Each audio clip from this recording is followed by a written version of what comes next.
Hello दोस्तों, कैसे हो आप सब। और व्याख्याता भर्ती 2025 की तैयारी आप सभी की कैसे चल रही है, कमेंट करके बता सकते हो। दोस्तों, आज हम शुरू करेंगे हमारी सिंदूर सीरीज। हमारी कौन सी सीरीज दोस्तों? सिंदूर सीरीज करेंगे, क्योंकि ऑपरेशन सिंदूर हमें अभी पता ही है। ठीक है दोस्तों, मॉडल पेपर आप लोगों का मॉडल पेपर एकदम एग्जाम पैटर्न को ध्यान में रखकर ही बनाया गया है। और इस पैटर्न में पूरे 75 क्वेश्चंस अलग अलग सब्जेक्ट के, चाहे तो पॉलिटी हो, ठीक है, आप लोगों की हिस्ट्री हो, मैथ्स हो, साइंस हो, इंग्लिश हो, आप लोगों की करंट हो, सब चीज, ठीक है, साइकोलॉजी हो, ठीक है, शिक्षण विद्या हो, सब चीज आप लोगों के इसमें शामिल की गई है। दोस्तों, ये मॉडल पेपर आप लोगों के आराम से अगर आप लोग करोगे तो मुझे लगता है कि इस मॉडल पेपर से क्वेश्चंस आप लोगों को जरूर जरूर मिल जाएंगे।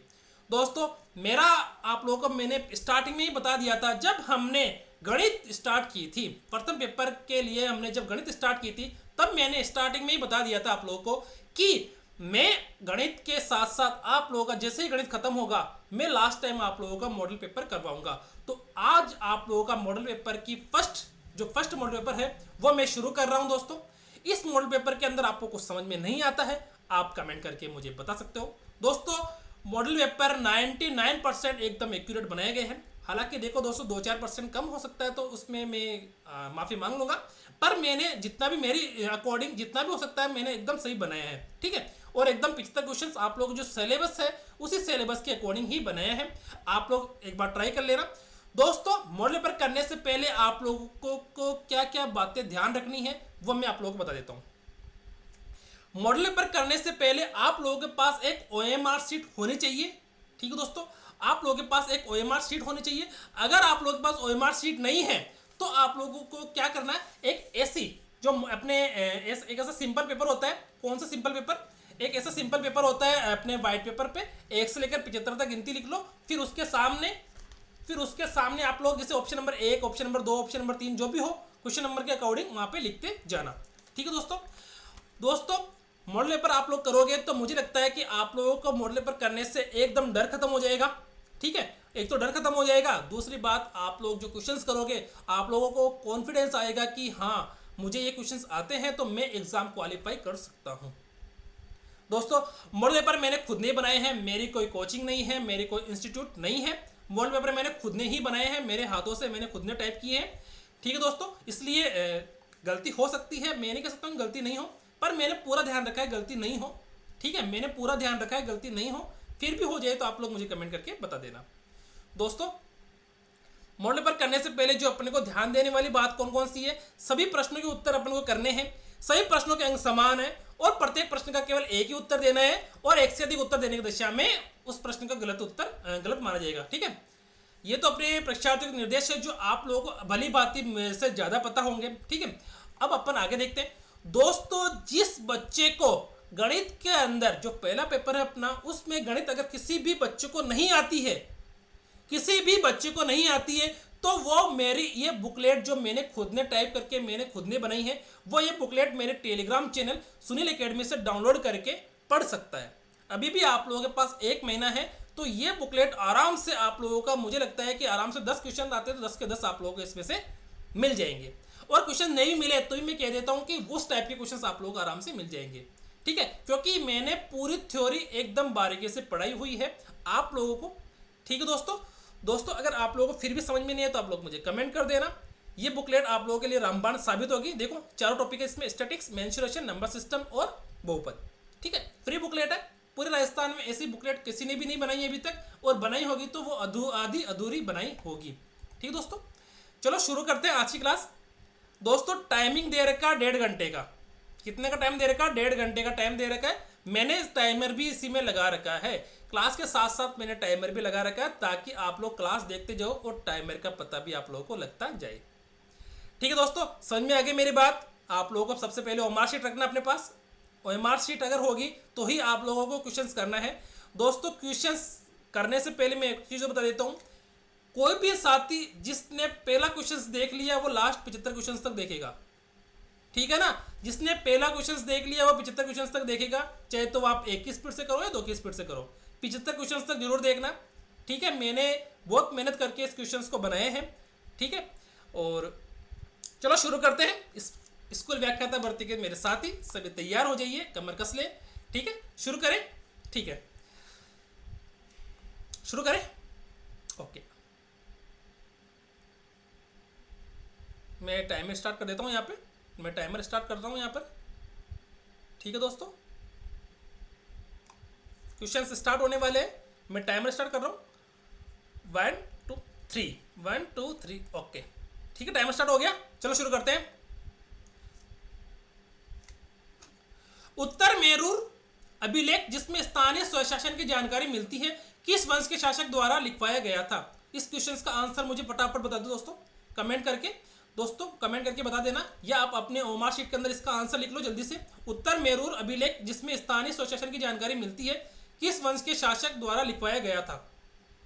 फटाफट दोस्तों इसका आंसर फटाफट दे दो। क्या आंसर होगा दोस्तों इसका? पल्लव, सातवाहन, चालुक्य, चोल।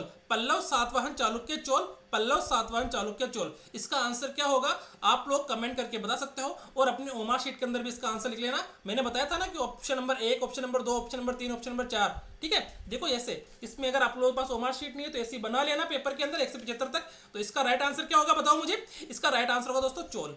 ठीक है, आगे देखते हैं। स्वदेशी और बहिष्कार को पहली बार संघर्ष के तरीकों के रूप में अपनाया गया। स्वदेशी और बहिष्कार को पहली बार संघर्ष के तरीकों के रूप में अपनाया गया। दोस्तों मैं खुद जैसे परीक्षा देते हैं वैसी परीक्षा देने के हिसाब से मैं बैठा हूं। ठीक है, टाइमर लग रखा है, टाइमर के अकॉर्डिंग अपने को सारे क्वेश्चंस करने हैं। ठीक है, स्वदेशी और बहिष्कार को पहली बार संघर्ष के तरीकों के रूप में अपनाया गया। बंगाल विभाजन के खिलाफ आंदोलन में, होम रूल आंदोलन में, असहयोग आंदोलन में, और साइमन कमीशन का भारत दौरा। स्वदेशी और बहिष्कार को पहली बार संघर्ष के तरीकों के रूप में अपनाया गया। स्वदेशी और बहिष्कार को पहली बार संघर्ष के तरीकों के रूप में अपनाया गया। तो इसका राइट आंसर होगा दोस्तों, क्या होगा बताओ मुझे फटाफट? इसका राइट आंसर होगा बंगाल विभाजन के खिलाफ आंदोलन में। इसका राइट आंसर होगा दोस्तों बंगाल विभाजन के खिलाफ आंदोलन में। चलो तीसरा क्वेश्चन करते हैं। वर्ष 1940 में व्यक्तिगत सत्याग्रह प्रारंभ के लिए महात्मा गांधी ने प्रथम सत्याग्रही किसे चुना? वर्ष 1940 में व्यक्तिगत सत्याग्रह प्रारंभ के लिए महात्मा गांधी ने प्रथम सत्याग्रही किसे चुना? सी राजगोपालाचारी, जेबी कृपलानी और विनोबा भावे और डॉक्टर राजेंद्र प्रसाद। दोस्तों 3 मिनट खत्म हो चुके हैं हमारे। सी राजगोपालाचारी, जेबी कृपलानी, विनोबा भावे और डॉक्टर राजेंद्र प्रसाद। इसका राइट आंसर क्या होगा दोस्तों? सत्याग्रह प्रारंभ के लिए महात्मा गांधी ने प्रथम सत्याग्रह किसे चुना? विनोबा भावे। किसे चुना दोस्तों? विनोबा भावे को अपने। चौथा क्वेश्चन, वेदों की ओर लौटो नारा किसने दिया? वेदों की ओर लौटो नारा किसने दिया दोस्तों? राजा राममोहन राय, दयानंद सरस्वती, विवेकानंद, रामकृष्ण परमहंस। राजा राममोहन राय, दयानंद सरस्वती, विवेकानंद, रामकृष्ण परमहंस। चारों में से किसने दिया दोस्तों वेदों की ओर लौटो का नारा? अपना इसका आंसर राइट आंसर होगा दोस्तों दयानंद सरस्वती ने। स्वामी दयानंद सरस्वती ने नारा दिया था दोस्तों वेदों की ओर लौटो का नारा किसने दिया? स्वामी दयानंद सरस्वती ने। पांचवा क्वेश्चन, सुभाष चंद्र बोस ने सिंगापुर में स्वाधीन भारत की अस्थायी सरकार की स्थापना कब की? सुभाष चंद्र बोस ने सिंगापुर में स्वाधीन भारत की अस्थायी सरकार की स्थापना कब की?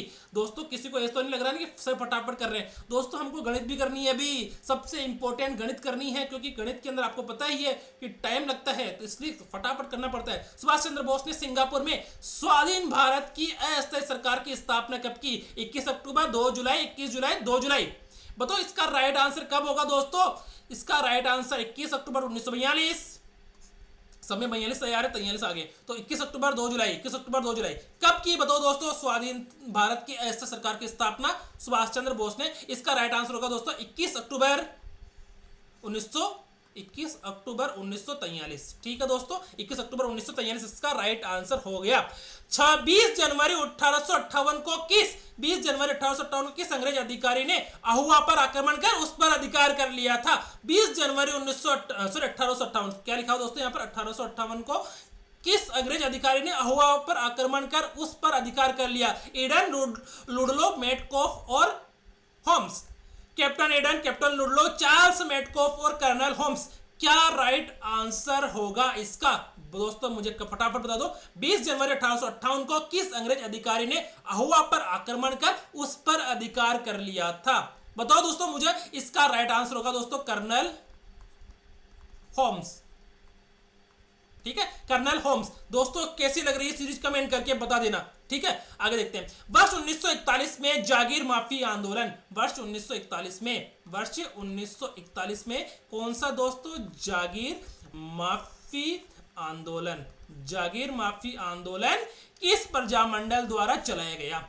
वर्ष 1941 में जागीर माफी आंदोलन किस प्रजामंडल द्वारा चलाया गया? भरतपुर, शाहपुरा, अलवर, बीकानेर। भरतपुर, शाहपुरा, अलवर, बीकानेर। भरतपुर, शाहपुरा, अलवर, बीकानेर। क्या राइट आंसर होगा दोस्तों इसका? बताओ मुझे। भरतपुर होगा, शाहपुर होगा, अलवर होगा, बीकानेर होगा? कमेंट करके बता देना और साथ ही साथ अपने OMR शीट में भी इसको भरना है। ठीक है, इसका राइट आंसर होगा दोस्तों अलवर प्रजामंडल। क्या राइट आंसर होगा दोस्तों इसका? अलवर प्रजामंडल। क्या होगा दोस्तों? अलवर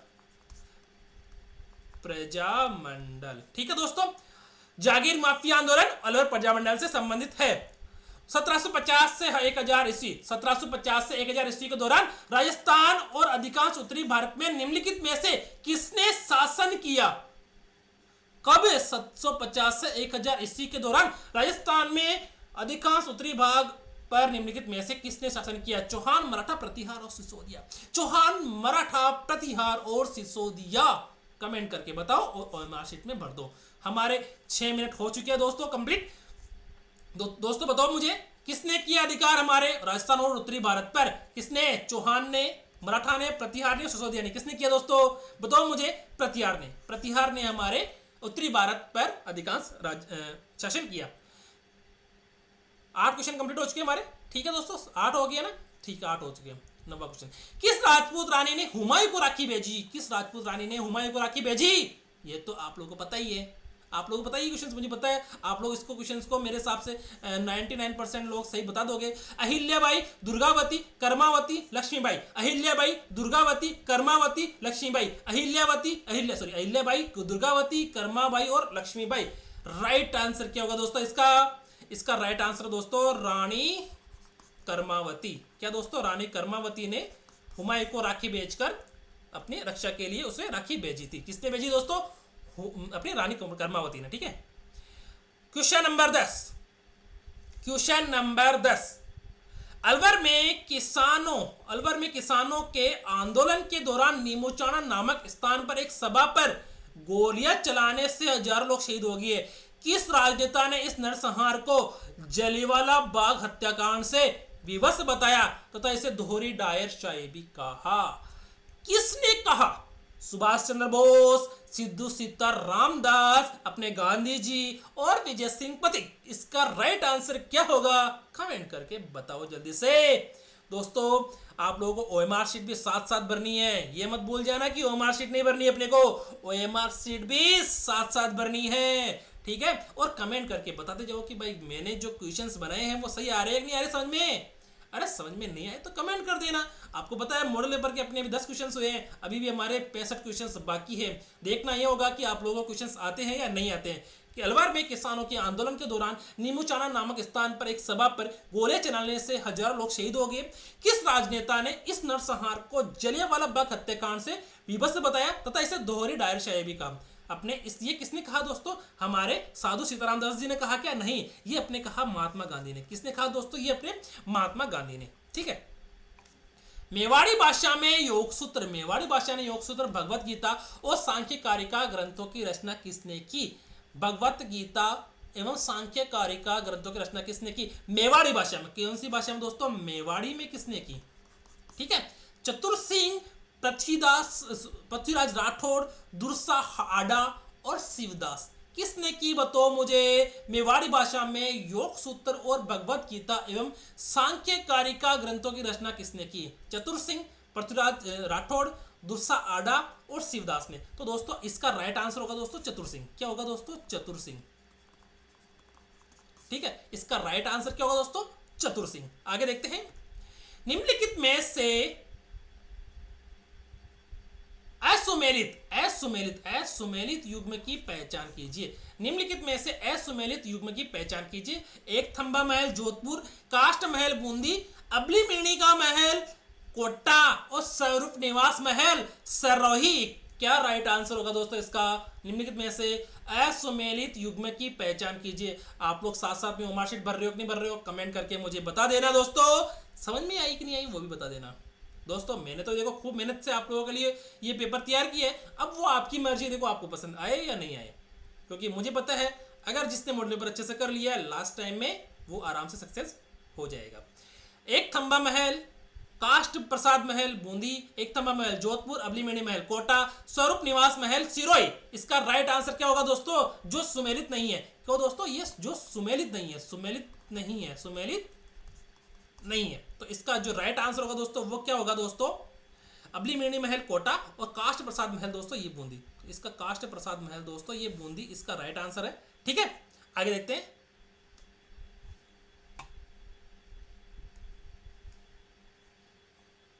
ठीक है दोस्तों, आगे देखते हैं। अग्नि नृत्य के संदर्भ में निम्नलिखित में से कौन सा कथन सत्य है? कौन सा कथन सत्य है? देखो सत्य कथन है ना, ये ध्यान रखना है। यह नृत्य चरणदासी संप्रदाय के पुरुषों द्वारा किया जाता है। यह नृत्य चरणदासी संप्रदाय के पुरुषों द्वारा किया जाता है। इस नृत्य का प्रमुख केंद्र कतरियासर बीकानेर है। इस नृत्य को बीकानेर महाराजा अनूप सिंह ने प्रोत्साहन दिया। इसका राइट आंसर क्या होगा? इसका राइट आंसर क्या होगा दोस्तों? बताओ मुझे कमेंट करके, फटाफट बताओ दोस्तों। कमेंट तो करना ही करना है। जिसने कमेंट नहीं किया वो मुझे बता देना। कमेंट जो नहीं करेगा मैं क्लास नहीं लूंगा। फिर बाद में आप लोगों का अच्छा रेस्पॉन्स रहेगा तो मॉडल पेपर में लेके आऊंगा, रेस्पॉन्स नहीं रहेगा तो क्यों लेके आऊंगा, बताना आप लोग। ठीक है, इसका राइट आंसर होगा दोस्तों सही। तो इस नृत्य का प्रमुख केंद्र कतरियासर बीकानेर है। ऑप्शन नंबर बी, केवल बी। ठीक है दोस्तों, आगे देखते हैं। निम्नलिखित में से चावंड चित्रशैली का स्वर्णकाल, चावंड का स्वर्णकाल, चावंड चित्रशैली का स्वर्णकाल किस शासक के काल को माना जाता है? चावंड चित्रशैली का स्वर्णकाल किस शासक के काल को माना जाता है? कुंभा, अमर सिंह प्रथम, जगत सिंह प्रथम और प्रताप अपने। इस क्या होगा दोस्तों? चावंड चित्रशैली का स्वर्णकाल अपने महाराणा कुंभा के काल को माना जाता है क्या? महाराजा अमर सिंह के काल को माना जाता है क्या? जगत सिंह के काल को माना जाता है क्या? या प्रताप सिंह, महाराणा प्रताप के काल को माना जाता है? बताओ भाई, स्वर्णकाल किसके काल को माना जाता है? भाई निम्नलिखित में से चावंड चित्रशैली का स्वर्णकाल किस शासक के काल को माना जाता है? बताओ मुझे। भाई महाराणा अमर सिंह के काल को अपन क्या मानते हैं दोस्तों? चावंड चित्रशैली का स्वर्णकाल अमर सिंह के काल को। ठीक है, अमर सिंह प्रथम। ठीक है, आगे देखते हैं। राजस्थान का जिब्राल्टर किस दुर्ग को कहा जाता है? अरे ये तो बहुत इजी क्वेश्चन है। क्या दोस्तों? राजस्थान का जिब्राल्टर। राजस्थान का जिब्राल्टर किस दुर्ग को कहा जाता है? ये कमेंट करके आप लोग बताना दोस्तों। लोहागढ़, अजमेरू, जूनागढ़, बटनेर। लोहागढ़, जूनागढ़, अजमेरू, बटनेर, कौन से दुर्ग को भाई राजस्थान का जिब्राल्टर कहा जाता है? इसका राइट आंसर होगा दोस्तों अपना अजमेरू दुर्ग को राजस्थान का जिब्राल्टर कहा जाता है।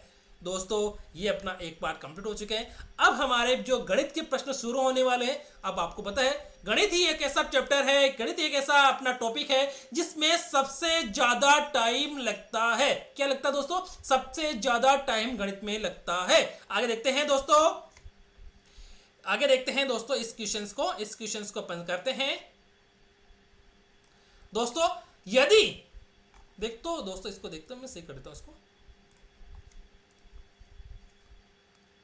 यदि 28, 26, 22, 11, 13 x आंकड़ों का माध्य 20 है। x आंकड़ों का माध्य दोस्तों क्या है दोस्तों? अपने 20 दे रखा है इन आंकड़ों का माध्य।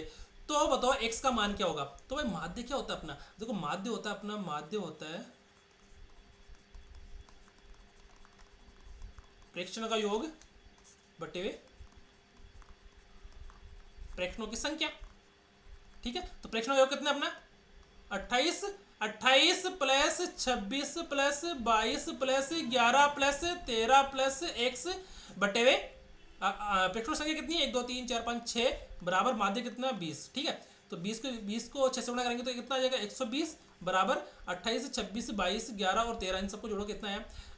20, 20, 40, 60, 70, 80, 80, 3, 83, 84, 86, 86, 6, 92, 8, 100। तो 100 प्लस x। ठीक है, तो इसको पक्षांतरण कर दो तो 120 में से अगर 100 गए तो कितना बचेगा? बराबर x आ गया। तो 120 में से 100 गया तो कितना बचेगा? 20 बराबर x। ठीक है, तो अपने इसका राइट आंसर क्या आएगा दोस्तों? 20। ठीक है, आगे देखते हैं।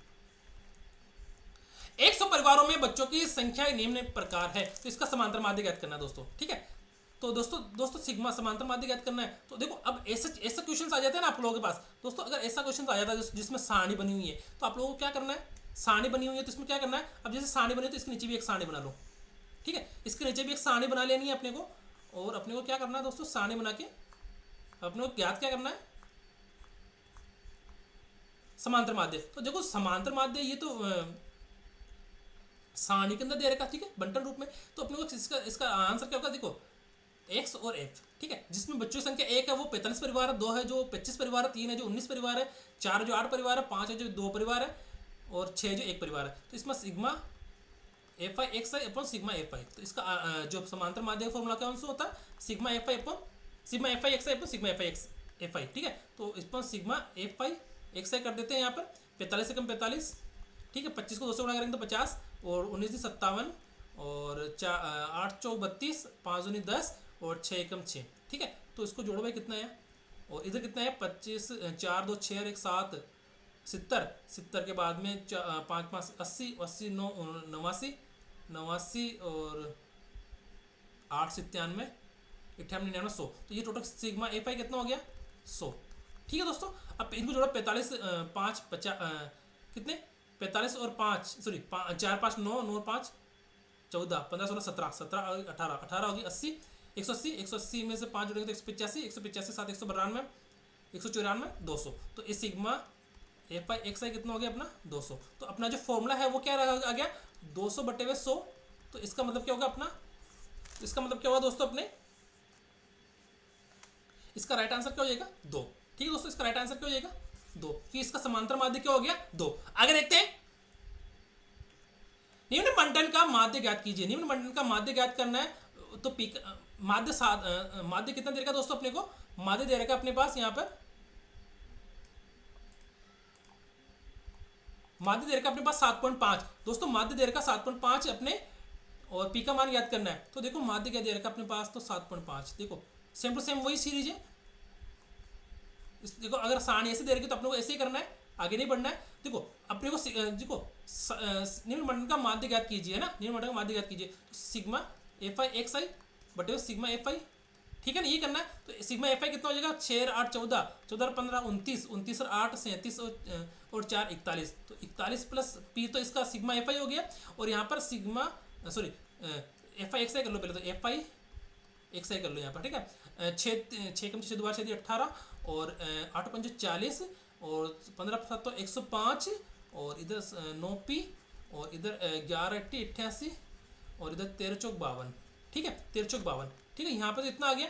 अब आगे देखते हैं अपन, आगे क्या आता है दोस्तों, आगे 18 क्वेश्चन, 18 नंबर क्वेश्चन है।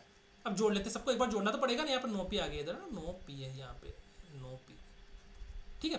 तो मैं एक बार जोड़ लेता हूँ, 18 और 40 कितना हो गया 58, और 105 और 88 कितने हो गए 193 और 52, ठीक है। तो 3 5 8 5 13 13 3 हासिल का 1, 6 9 15 5 20 हासिल का 2, तो 303, ठीक है। तो ये तो हो गया 303, तो 300 ये हो गया कितना, ये हो गया कितना 303 प्लस 9 पी, ठीक है, 303 प्लस 9 पी,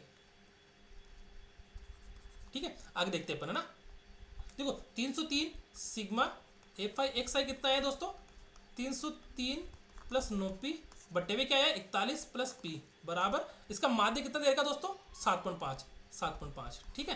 अपन को पी का मान याद करना है। तो देखो 41 को इससे गुणा करेंगे तो क्या आएगा 41 इंटू 7.5 प्लस 7.5 पी बराबर 303 प्लस 9 पी, ठीक है। समझ में आ रहा है ना दोस्तों, समझ में नहीं आया तो कमेंट कर देना मुझे, ठीक है ना, कमेंट करने से मत चूकना, क्योंकि अपना देखो टाइम फटाफट और 18 क्वेश्चन 20 मिनट हो गए अपने को, सॉरी 19 मिनट हो गए, और 18 क्वेश्चन चल रहा है, ठीक है, कोई दिक्कत नहीं अभी तो, ठीक है। अब अपने को 41 को 7.5 से गुणा करना है, ठीक है, 41 को अपने को 7.5 से गुणा करना है। तो देखो 41 को अपन 7.5 से गुणा करेंगे तो, ठीक है, 7 5 इंटू 4 को 75 को 4 से गुणा करेंगे तो 300, ठीक है, 5703 यानी कि 307.5, तो 307.5 प्लस 7.5 पी बराबर 303 प्लस 9 पी, ठीक है। तो ये 307 में से 303 गए तो 4.5, ठीक है, और इधर 9 में से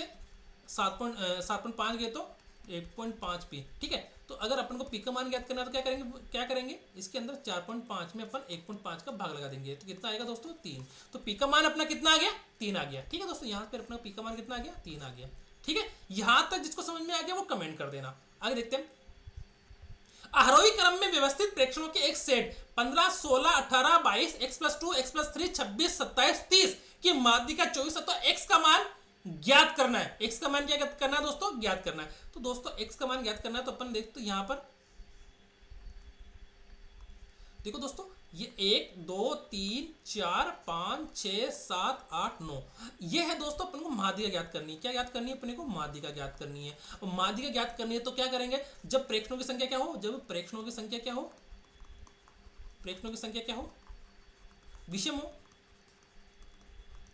यहां विषम कितनी है, 9 है ना, 1, 2, 3, 4, 5, 6, 7, 8, 9 9 है। तो इसकी माध्यिका क्या होगी दोस्तों, इसको अपन एन भी बोल सकते हैं ना। तो माध्यिका होगी n+1/2 वा पद, n+1/2 पद होगी। तो n+1/2 पद माध्यिका होगी, ठीक है। तो n का मान कितना 9, तो 9+1/2 वा पद, ठीक है। 9 में 10 में 2 को बार लगेंगे तो 5 वा पद। तो अपनी माध्यिका कितनी होगी, देखो आरोही क्रम में ऑलरेडी जम रखा है। अगर ये आरोही क्रम में ऑलरेडी नहीं जमा हुआ होता तो हम क्या करते दोस्तों, इसको आरोही क्रम में पहले जमाते और फिर अपन उसको आरोही क्रम में जमाने के बाद माध्यिका निकालते, ठीक है। आगे देखते हैं, तो अपनी देखो पांचों पद माध्यिका है, तो 1, 2, 3, 4, 5 पांचों पद अपने x+2 माध्यिका है। पर अपनी माध्यिका कितनी दे रखी है, 24 दे रखी है। तो याद रखना दोस्तों, अपनी माध्यिका 24 दे रखी है, तो अपनी देखो माध्यिका कितनी दे रखी है 24, ठीक है। और बेस से अपनी माध्यिका कितनी है, यहां पर माध्यिका कितनी निकली अपनी x+2, तो दोनों बराबर हो गए। तो x+2 बराबर 24, देन x बराबर कितना हो जाएगा दोस्तों 22। तो अपना x का मान कितना आ गया यहाँ पर, x का मान कितना अपने यहाँ पर 22, ठीक है। x का मान कितना अपना यहाँ पर 22, ठीक है। आगे देखते हैं,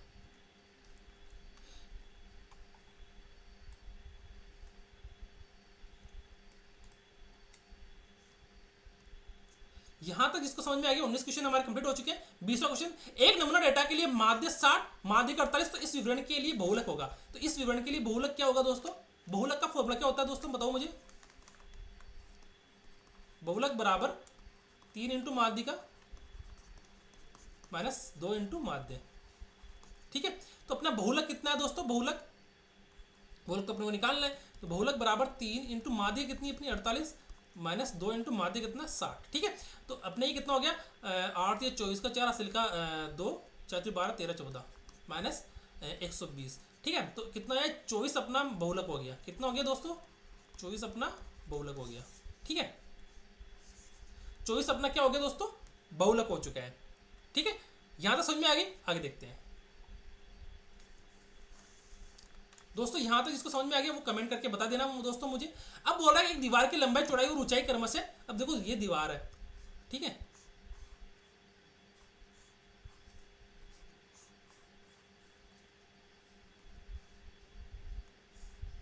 ये दीवार है,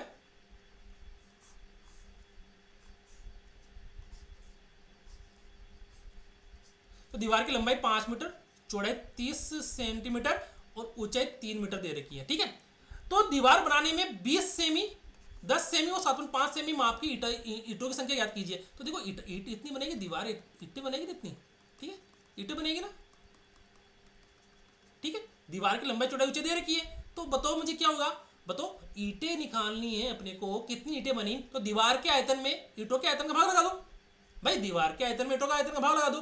पर ये है क्या, ये घन है, घनाभ है, बेलन है, गोला है, शंकु है, त्रिभुज है, चतुर्भुज है, क्या है ये है दोस्तों घनाभ। क्या है दोस्तों घनाभ, क्योंकि घनाभ में लंबाई चौड़ाई और ऊंचाई तीनों दे रखी है, क्योंकि लंबाई ये रही, चौड़ाई ये रही और ऊंचाई ये रही, तो तीनों दे रखी है। तो घनाभ का आयतन क्या होता है, घनाभ का आयतन होता है दोस्तों, क्या होता है दोस्तों, लंबाई इंटू चौड़ाई इंटू ऊंचाई। घनाभ का आयतन क्या होता है, लंबाई इंटू चौड़ाई इंटू ऊंचाई, ठीक है। तो अपन क्या करते हैं यहाँ पर घनाभ का आयतन, सॉरी घनाभ नहीं, दीवार का आयतन, ठीक है। दीवार का आयतन बोल लेते हैं, घनाभ दीवार एक ही है, तो यहां पर दीवार का आयतन बटे हुए क्या आएगा, बताओ दीवार के आयतन में अपन क्या करेंगे, ईंट का आयतन का भाग लगा देंगे, ईंट का आयतन, ठीक है। अब एक चीज और ध्यान रखने वाली बात है कि यहां पर देखो दोस्तों मीटर दे रखा है। देखो अगर सभी की यूनिट सेम होगी तो ही अपने को काम करना है, सभी की यूनिट सेम होगी तो ही अपने को काम करना है। तो अगर सभी की यूनिट सेम नहीं है तो काम नहीं होगा। यहाँ पर 5 मीटर तो अपन यहाँ पर क्या कर दो, 500 सेम ही कर सकते हैं ना यहाँ पर, क्योंकि यहाँ पर सेमी दे रखा है, यहाँ पर 3 मीटर दे रखा, तो यहाँ पर क्या कर देंगे अपन 300 सेमी कर देंगे, तो आप लोग काम बन जासी। ठीक है, अपना काम बन जासी। तो यहाँ पर अपने को क्या करना है दोस्तों, यहाँ पर 5 मीटर दे रखा, तो अपने को क्या करना है, यहाँ पर 500 सेमी करना है, गुणा क्या करना है, गुणा 30 सेमी करना है, क्योंकि अपन को दीवार की लंबाई चौड़ाई ऊंचाई करनी है, नहीं अपन देखो दीवार का आयतन निकालना है। और यहाँ पर क्या करना है, 3 मीटर को 300 सेंटीमीटर करना है। तो यह तो हो गया दीवार का आयतन सेंटीमीटर में। अब अपन को करना ईंट का आयतन 20 10 और 7.5, 20 10 इंटू 7.5। अब बस सोल्व कर लो और अपने को ईंटों की संख्या पता लग जाएगी। ठीक है, बताओ 20 का भाग 500 में कितनी बार जाता है, 20 का भाग 500 में जाता है 25 बार, और 10 का भाग 30 में जाता है 3 बार। और देखो पॉइंट को हटाकर जीरो लगा दूं यहाँ पर मैं, 25 दिया 75, 75 से 75 कैंसिल, तो अपने पास 3000 ईंटें बची, 3000 ईंटें बची, 3000 ईंटें बची दोस्तों, या 3000 ईंटें लगाने की आवश्यकता पड़ी, 3000 ईंटों लगाने की आवश्यकता पड़ी। तो इसका राइट आंसर क्या हो जाएगा, 3000 हो जाएगा। ठीक है, यहां तक जिसको समझ में आ चुका है कमेंट करके बता देना। क्वेश्चन नंबर 22, एक बंद घनाभ की लंबाई चौड़ाई ऊंचाई का अनुपात 6 3 2 दिया हुआ है, घनाभ का संपूर्ण पृष्ठीय क्षेत्रफल 1800 सेमी दिया हुआ है, 1800 सेमी स्क्वायर। ठीक है, संपूर्ण पृष्ठीय क्षेत्रफल सेमी स्क्वायर में होता है। ठीक है, इस घनाभ का आयतन ज्ञात कीजिए, सेमी में ज्ञात कीजिए, सेमी क्यूब के अंदर ना, सेमी क्यूब में। ठीक है दोस्तों, सेमी क्यूब में ज्ञात कीजिए। दोस्तों मुझे बताओ, अपने पास लंबाई चौड़ाई ऊंचाई दे रखी है कि हाँ लंबाई दे रखी है दोस्तों, लंबाई चौड़ाई और ऊंचाई दे रखी है। ठीक है, लंबाई देखो, लंबाई चौड़ाई और ऊंचाई तीनों दे रखी है अपने पास। ठीक है, कितनी 6:3:2 में। ये अपना क्या है दोस्तों, घन, सॉरी घनाभ। ठीक है, घनाभ दे रखा है अपने पास। ठीक है, समझ में आ गई मेरी बात यहां तक। अब अपने पास दे रखा 6 3 और 2, तो मैं क्या करूं, इस लंबाई को मैं 6x से गुणा कर देता हूं, 6x और 3x और यहाँ पर 2x। ठीक है, क्यों, क्योंकि ये अनुपात में है, तो इसका मतलब क्या हुआ कि ये किसी न किसी संख्या से कटा हुआ पहले से ही। तो अपन मान लेते हैं कि वो x से कटा, ये x का भाग गया। ठीक है, तो मैं अब मान ले, अब मेरी लंबाई कितनी हो जाएगी, अब मेरी लंबाई हो जाएगी 6x, अब मेरी लंबाई होगी 6x, चौड़ाई होगी 3x और ऊंचाई हो जाएगी कितनी 2x। ठीक है, ऊंचाई कितनी हो जाएगी 2x। ठीक है, अब बताओ मुझे लंबाई चौड़ाई ऊंचाई दे रखी है, तो घनाभ का संपूर्ण पृष्ठीय क्षेत्रफल कितना होता है, अब घनाभ का आयतन, सॉरी घनाभ का आयतन कितना होता है, घनाभ का आयतन होता है लंबाई इंटू चौड़ाई इंटू ऊंचाई।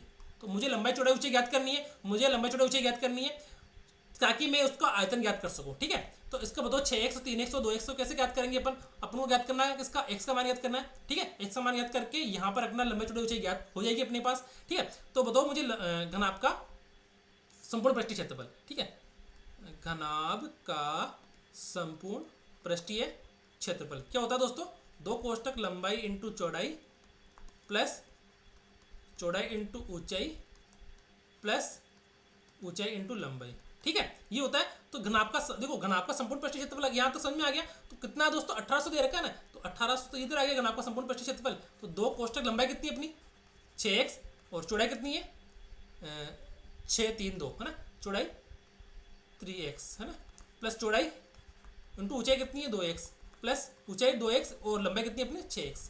ठीक है, यहाँ पर आगे अपना 2 से 100 काट दो, कितना आएगा 900 बराबर 6 3 18 यानी 18x स्क्वायर प्लस 3 दूनी 6 6x स्क्वायर प्लस 6 दूनी 12 12x स्क्वायर। ठीक है, कितने हो गए भाई 18 18 36 36x स्क्वायर बराबर 900। ठीक है, तो 18 18 5 90 50 बार कट गया और 18 दूनी 36 2 बार कटा 2x स्क्वायर, तो 2 से कितने बार कटेगा 25 बार बराबर x स्क्वायर। देन अपने पास x का मान कितना आ गया 5। ठीक है, x का मान कितना आ गया 5। तो अपनी लंबाई कितनी है दोस्तों, लंबाई है 6x, चौड़ाई है कितनी 3x और ऊंचाई कितनी दे रखी है अपने पास 2x। तो x का मान यहाँ पर रखोगे 6 × 5 बराबर 30 और लंबाई चौड़ाई कितनी है चौड़ाई कितनी है अपनी 3x। ठीक है, 3 × 5 बराबर 15 और 2 × 5 बराबर 10। तो अपने को आयतन याद करना है किसका, घनाभ का आयतन याद करना है। तो आयतन बराबर क्या हो जाएगा अपना लंबाई इंटू चौड़ाई इंटू ऊंचाई। ठीक है, लंबाई कितनी है अपनी 30 × 15 × 10, तो कितना हो गया 300 × 15 यानी 4500। ठीक है, तो घनाभ का आयतन आ गया अपने पास 4500। ठीक है, घनाभ का आयतन आ गया अपने पास 4500। ठीक है दोस्तों, यहां तक समझ में आ गया मेरे को? ठीक है, समझ में आ गया आप लोगों को? चलो आगे देखते हैं। एक सिलेंडर का घुमावदार सतह का क्षेत्रफल। एक सिलेंडर, सिलेंडर क्या होता है? अरे घर में टंकी होती है ना, वो नहीं कह रहा, ये बेलन की बात कर रहा है। ये देखो ये बेलन की, ठीक है, सिलेंडर हो गया, ये बेलन हो गया। बेलन, एक सिलेंडर का घुमावदार सतह का क्षेत्रफल। घुमावदार कौन सी? ये वाली घुमावदार है, ये वाली घुमावदार है। तो ये हो गया बेलन। तो बेलन का पृष्ठीय क्षेत्रफल क्या होता है? 2πr(h), ठीक है। ये तो होगी अपनी r और ये होगी अपनी h, ठीक है। बेलन का घुमावदार सतह का क्षेत्रफल उसके आधार का क्षेत्रफल का, आधार कौन सा? ये रहा वृत्त। वृत्त का क्षेत्रफल कितना कितना होता है बताओ भाई? πr², है ना। वृत्त के घुमावदार सतह का क्षेत्रफल, घुमावदार सतह का क्षेत्रफल आधार के क्षेत्रफल का 5 गुना है। आधार के क्षेत्रफल का कितना गुना है? 5 गुना है। मतलब आधार के क्षेत्रफल को 5 गुना करेंगे तो उसके वृत्त के सिलेंडर का जो सतह का क्षेत्रफल है ना, वो आ जाएगा घुमावदार सतह का। घुमावदार सतह देखो, सिलेंडर ऐसे गोल घूमता है तो उसका घुमावदार सतह कौन सी होगी? वही होगी ना, वक्र पृष्ठीय क्षेत्रफल, ठीक है। समझ में आ गई? अपने को ज्ञात क्या करना है? त्रिज्या और ऊंचाई का अनुपात ज्ञात करना है, यानी कि अपने को r/h का मान ज्ञात करना है, ठीक है। समझ में आ गई? पाई से पाई कैंसिल हो गया, ठीक है। तो ये अपने पास बचा 2rh बराबर 5r²। तो एक r से एक r फिर कैंसिल हो गया, तो अपने पास बचा कितना? 2h बराबर 5r, ठीक है। अपने पास r/h करना है ना, तो देखो भाई अपने को 2/5 बराबर r/h हो गया, ठीक है। तो 2:5 आ रहा है किसी में? हाँ, तो इसका राइट आंसर कौन सा हो गया? 2:5 है, 2/5, ठीक है दोस्तों। यहाँ तक समझ में आ गया? अपने पास अब देखो दोस्तों 60 मिनट से भी कम समय बचा है और अपने पास अभी भी 50 से अधिक क्वेश्चन अपने को करने हैं, ठीक है। देखो अभी मैंने रीजनिंग के प्रश्न नहीं लिए दोस्तों, क्योंकि रीजनिंग के प्रश्न में आने वाले 2-3 दिनों के अंदर जो मॉक टेस्ट होगा उनमें लूंगा, ठीक है। अभी अपन गणित के कर लेते हैं, ठीक है। संख्या 1624 की होल पावर 24 की इकाई का स्थान का अंक कौन सा है? तो बताओ दोस्तों मुझे, इसमें 1624 की होल पावर 24 में इकाई का स्थान का अंक क्या होगा जब किस संख्या की घात क्या हो दोस्तों? बताओ मुझे क्या हो, बताओ कोई दोस्तों। 4 का रिपीटेशन में हमेशा उसका क्या होगा दोस्तों? इकाई का अंक हमेशा रिपीट करता जाता है 4 के इकाई के अंक, 4 के भाग के अंदर। तो यहाँ पे 24 है, तो अपन इसमें क्या करेंगे दोस्तों? 4 का भाग लगाएंगे तो कितना आएगा दोस्तों? पूरा पूरा कट गया, तो अपन क्या कर सकते हैं? यहाँ पर 4 लिख सकते हैं ना यहाँ पे, हाँ। तो 1624 में अपन 4 लिख देंगे। तो यहाँ पर भी इकाई का अंक ज्ञात करना, तो अपन को यहाँ पर भी इकाई लेना है। तो 4 की होल पावर 4 कितना हुआ? 4 × 4 × 4 × 4, 4 चौक 16 × 16, 6 का 36। तो लास्ट में क्या बचा? 6। तो इसका जो इकाई का अंक होगा दोस्तों 6 आएगा। दोस्तों समझ में नहीं आए तो आप मुझे कमेंट कर देना, मैं आप लोगों के लिए हमेशा रेडी हूँ, ठीक है दोस्तों। अगर आप लोगों को समझ में नहीं आता है तो दोस्तों चैनल को लाइक करना, शेयर करना, सब्सक्राइब करना है। आपका एक सब्सक्राइब मुझे भी मोटिवेशन देगा और मेरे चैनल को भी बूस्ट करने में हेल्प मिलेगी, ठीक है दोस्तों। सब्सक्राइब करने में चूक मत करना, ठीक है। आगे देखते हैं। निम्न द्विघात बहुपदों के शून्य ज्ञात कीजिए। निम्न द्विघात बहुपदों के शून्य ज्ञात कीजिए। दोस्तों शून्य के अपन 2 तरीके से ज्ञात कर सकते हैं, या तो डायरेक्ट अपन मान रख लो यहाँ पर। देखो दोस्तों 1/2 रखे, देखिए एक बार रख के देखो। 4 × 1/2 का होल स्क्वायर माइनस 4 × 1/2 का होल स्क्वायर प्लस 1। तो 4/4 माइनस 4/, सॉरी यहाँ पर 1/2 आएगा ना, 4/2 माइनस सॉरी प्लस 1। तो यह तो हो गया 1 माइनस 2 + 1, तो 0 हो गया ना, तो 0 हो गया ना। तो अपन इसको ऐसे भी कर सकते हैं, ठीक है। इसको ऐसे भी कर सकते हैं कि बाई ऑप्शन से भी कर सकते हैं, इसको बाई ऑप्शन से। अब बताओ मुझे 1/2 किसी में है क्या? इसमें भी नहीं है, इसमें भी नहीं है, इसमें भी नहीं है, तो किसी में भी नहीं है। तो 1/2 किसी में भी नहीं है। 1 मिनट रुकना दोस्तों,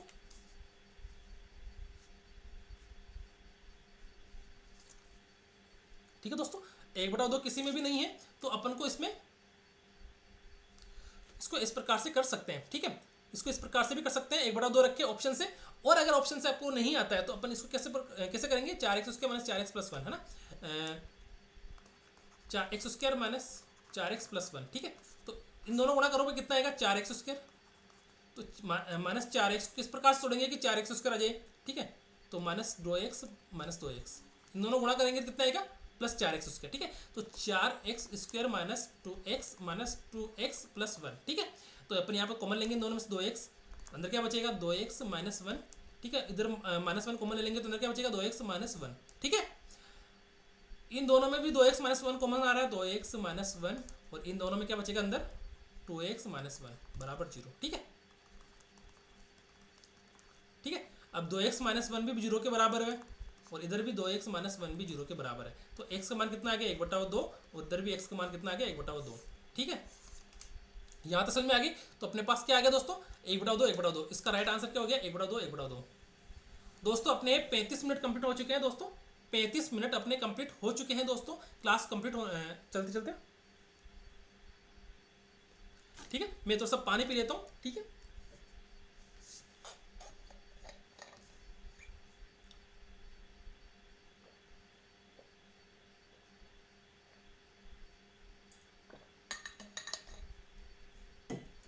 सॉरी। चलो शुरू करते हैं आगे।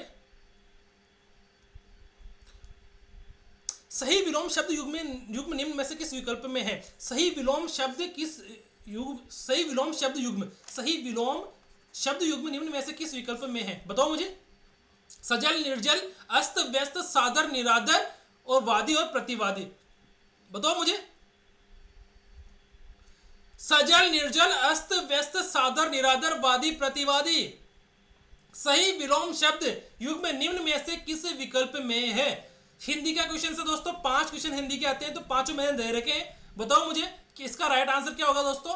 सही विलोम शब्द किसमें है? तो इसका राइट आंसर होगा दोस्तों सादर का निरादर। समझ में आ गई? आगे देखते हैं। किस शब्द युग्म में सही अर्थ भेद नहीं है? नहीं है, कौन सा है ऐसा? स्वर्ग का बैकुंठ, सर्ग का अध्याय, संदर्भ का गर्भ, संदर्भ का संबंध विवाह, संबंध निर्वाह, बहु का बहुत, बहु का पुत्र वधु, सूची का गांव, सूची का सुही। अरे बताओ लालो, काई आ गया था समझ में आ रही है कि नहीं आ रही है? और कितना प्रश्न सही हो अब तक अभी बता दो। मैंने देखो, मैं फिर कह रहा हूं, मॉडल पेपर मैंने पूरा पैटर्न के अकॉर्डिंग बनाए हैं। अब अगर आप लोगों को फिर भी अगर सही समझ में नहीं आता दोस्तों, तो इसका मैं कुछ भी नहीं कर सकता। मैं कोशिश जरूर कर सकता हूं। ठीक है दोस्तों, मॉडल पेपर मैंने आराम से बनाए हैं, कोई भी जल्दबाजी नहीं की है। 20 मॉडल पेपर मैं आराम से लूंगा आप लोगों को। आप लोगों को सिर्फ इतना सा करना है, चैनल को लाइक करना, शेयर करना और सब्सक्राइब करना है। ठीक है दोस्तों, सब्सक्राइब तो करना ही करना है, क्योंकि चैनल बहुत छोटा है। तो मुझे लगता है कि आप लोग सब्सक्राइब करोगे तो चैनल थोड़ा सा आगे बढ़ जाएगा। ठीक है। किस शब्द युग में सही अर्थ भेद नहीं है? बताओ मुझे। इसका राइट आंसर कौन सा होगा दोस्तों? स्वर्ग वाला होगा, संदर्भ वाला होगा, बहु वाला होगा या सूची वाला होगा? सही अर्थ भेद किसमें नहीं है दोस्तों? सूची गांव और सूची सुई। यह है इतना, इसका गलत आंसर है इसका। ठीक है, आगे देखते हैं। निम्नलिखित में से अशुद्ध वाक्य का चयन कीजिए। अशुद्ध वाक्य का चयन कीजिए। निम्नलिखित में से अपने को अशुद्ध वाक्य का चयन करना अपने को। वह सायकाल के समय आया था, जब मैं घर पहुंचा तब वह जा रही थी। यहाँ बहुत बच्चे पढ़ते हैं। आज नई शिक्षा नीति पर चर्चा होगी। बताओ भाई, इसका अशुद्ध वाक्य का चयन करना है। कर लोगे क्या अशुद्ध वाक्य का चयन? अरे कर लोगे क्या अशुद्ध वाक्य का चयन? बताओ मुझे। अशुद्ध वाक्य का चयन आप लोगों को करना है दोस्तों। समझ में आ गई मेरी बात या नहीं आई? नहीं आई तो मुझे कमेंट तो करना ही है दोस्तों। ठीक है दोस्तों, निम्नलिखित में से अशुद्ध वाक्य का चयन बताओ। वह सायकाल के समय आया था, जब मैं घर पहुंचा तब वह जा रही थी। यहाँ बहुत बच्चे पढ़ते हैं। आज नई शिक्षा नीति पर चर्चा होगी। क्या राइट आंसर होगा? इसका राइट आंसर होगा दोस्तों, वह सायकाल के समय आया था। यह इसका राइट आंसर होगा। अशुद्ध वाक्य यही है इसका। ठीक है, निम्नलिखित में से कौन सा शब्द अनेकार्थक शब्द अपाय से संबंध नहीं है? अपाय से संबंध नहीं है, बताओ मुझे। अपाय से संबंध नहीं है, कौन सा? निम्न में से कौन सा अनेकार्थक शब्द अपाय से संबंध नहीं है? नाश, बुराई, विलगाव, दुर्बोध। नाश, बुराई, विलगाव और दुर्बोध। बताओ भाई राइट आंसर क्या होगा? लाइक कीजिए, शेयर कीजिए, सब्सक्राइब कीजिए। लाइक कीजिए, शेयर कीजिए, सब्सक्राइब कीजिए। हम तो यही कहते हैं दोस्तों। ठीक है, बताओ इसका राइट आंसर क्या होगा? अपाय से संबंध कोई नहीं है दोस्तों। ये अपना दुर्बोध है, ये वो अपाय से संबद्ध नहीं है। अपाय से संबद्ध नहीं है। ठीक है, आगे देखते हैं। प्रत्यय के योग से बना शब्द कौन सा है? प्रत्यय के योग से बना शब्द कौन सा है? बताओ मुझे। मरुभूमि, अकाल, बहुधा और बेलन। प्रत्यय के योग से बना शब्द कौन सा है? प्रत्यय, उपसर्ग और प्रत्यय। ठीक है, होता है दो अपने, उपसर्ग और प्रत्यय हिंदी में होते हैं। तो मरुभूमि है, अकाल है, बहुधा है, बेलन है। ऐसा कौन सा शब्द है जो अपने प्रत्यय के योग से बना है? भाई बताओ भाई, मरुभूमि है, अकाल है, बहुधा है, बेलन है, कौन सा है? अपना इसका राइट आंसर होगा दोस्तों बेलन, जो प्रत्यय के योग से बना है। ठीक है, डायरेक्शन क्वेश्चन नंबर 31 और 32। करेक्ट फ्रॉम ऑफ वर्ब्स, फिर in the blanks with my family in Jaipur since 1980। My family in Jaipur since 1980 has been living, has been living, has been living, has been, has been living, have been living, has lived, are living. इसका right answer क्या होगा बताओ भाई। आपको पता है English के 5 प्रश्न आएंगे और बहुत सारे साथी माना अंग्रेजी कोनी आवे, माना अंग्रेजी कोनी आवे चक्कर में 5 प्रश्न छोड़ जाए और फेल हो जैसी। अरे थाने पता है भाई 5 प्रश्न करवा के लिए पढ़ने तो पड़सी। ताने पता है भाई 2022 के अंदर एक एक नंबर में रह गया और जगह 30 प्रश्न सही कौन हो या ने बेबी। मैं सेकंड पेपर में मेरिट में आ रहा पर पहला पेपर में डब्बा गोल हो गया। तो थाने पता है कि पहलो पेपर इम्पोर्टेंट है, इम्पोर्टेंट बोलो ना इम्पोर्टेंट महत्वपूर्ण है। तो एक और राइट आंसर खाई होसी my family in Jaipur lives since 1980 has been living, have been living, has lived, have living. बताओ भाई क्या आंसर होगा इसका। इसका राइट आंसर होगा दोस्तों हैज बीन लिविंग। इसका राइट आंसर होगा has been living. If he will get there in time. बताओ भाई इसका राइट आंसर क्या होगा। If he runs he will get there in time. If he will run, he will get there in time. If he ran, he will get there in time. If he had run, he will get there in time. Runs, will run, ran और had run. इसका right answer काई होती भाई बताओ मने। देखो like करना है, शेयर करना है, सब्सक्राइब करना है, ठीक है ना। ओके राइट आंसर क्या होगा। अभी अपने पास 50 मिनट और बचे हैं। उन 50 मिनट में अपने को लगभग 40 क्वेश्चन और करने हैं। ठीक है दोस्तों अपन मुझे लगता है कि 5-7 मिनट पहले खत्म कर लेंगे पेपर को। ठीक है बताओ मुझे he runs he will get there in time. If he will run he will get there in time. If he ran he will get there in time. If he had run he will get there in time. इसका right answer क्या होगा। इसका right answer क्या होगा बताओ मुझे। इसका right answer क्या होगा। इसका राइट आंसर होगा दोस्तों if he runs he will get there in time. अगर वो दौड़ेगा सही टाइम है ना, दौड़ेगा तो क्या होगा सही टाइम पर पहुंच जाएगा। ठीक है आगे देखते हैं। The cat jumped the wall, the cat jumped the wall, the cat jumped in the wall, the cat jumped over the wall, the cat jumped at the wall, the cat jumped by the wall. इसका right answer क्या होगा भाई। Cap jump करके कहां जा रही है। इसका राइट आंसर बताओ भाई। देखो थाने पता है भाई 5 प्रश्न आप अंग्रेजी का वाला और अगर ते छोड़ दिए बहना है तो फेल हो जाओ वाला। मैं कहता हूं जो बच्चा एक भी पोर्शन छोड़ के चला गया, आपको पता है एक पोर्शन में अगर 1 नंबर भी आ रहा है तो कितना फायदा होता है। हालांकि एक पोर्शन में आप लोगों को पता है 1% भी आ गया तो 2 नंबर होते हैं। तो कोई भी पोर्शन अपने को मैथ्स होता है, करंट होती है। करंट तो मुझे पता आप छोड़ोगे नहीं, करंट के तो एकदम कीड़े हो आप लोग। करंट तो कीड़े हो पर अंग्रेजी कीड़े नहीं हो, गणित के कीड़े नहीं हो। छोड़ मत देना, मैं फिर कह रहा हूँ छोड़ मत देना, इन सबको छोड़ मत देना। छोड़ दिए तो फेल हो जाओला लाला, ओ फेल हो जाओला। तो the cat jumped over the wall, cat jumped over the wall. आगे देखते हैं। इन फाइनेंशियल टर्म फिस्कल क्या डिफिसाइट मीन्स। इसका जो क्या करना है अपने को बताओ मुझे। हाँ इसका जो है ना, इसका जो फिस्कल डिफिसाइट मीन्स इसका मीनिंग क्या होगा। इसका मीनिंग क्या होता है बताओ मुझे। इन फाइनेंशियल टर्म, इस एक फाइनेंशियल टर्म होता है तो उसका फिस्कल डिफिसाइट क्या नाम है इसका। इसका जो मीनिंग है वो बताओ मुझे। इसका मीनिंग क्या होगा। The difference between total revenue and total expenditure of A government, ये होता है क्या। The profit made by the government in a financial year, ये होता है क्या। The total money in government reserve, ये होता है। The governments total tax collection, ये होता है।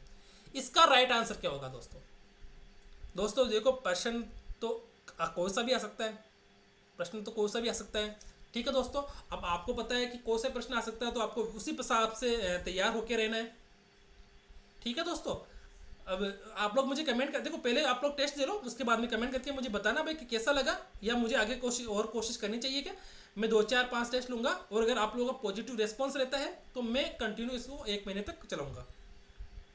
ठीक है दोस्तों in financial terms fiscal deficit means क्या होगा दोस्तों। इसका राइट आंसर क्या होगा। The difference between total revenue वाला, प्रॉफिट वाला, टोटल मनी वाला या गवर्नमेंट वाला। तो चारों में से कौन सा ऑप्शन होगा। ऑप्शन नंबर अपना 1 इसका राइट आंसर होगा। The difference between total revenue and total expenditure of A government. ठीक है दोस्तों आगे देखते हैं एक प्रश्न और इंग्लिश का। Which of the following is opposite in meaning to optimistic. इसका अपोजिट मीनिंग क्या होगा। इसका अपोजिट मीनिंग क्या होगा? होपफुल, चेयरफुल, पेसिमिस्टिक और कॉन्फिडेंट। बताओ मुझे भाई।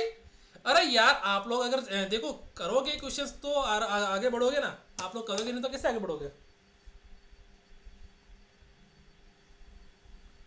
ठीक है दोस्तों, बताओ मुझे इसका राइट आंसर क्या होगा? Which of the following is opposite in meaning to optimistic, है ना? इनमें से ऑप्टिमिस्टिक का अपोजिट वर्ड कौन सा होगा?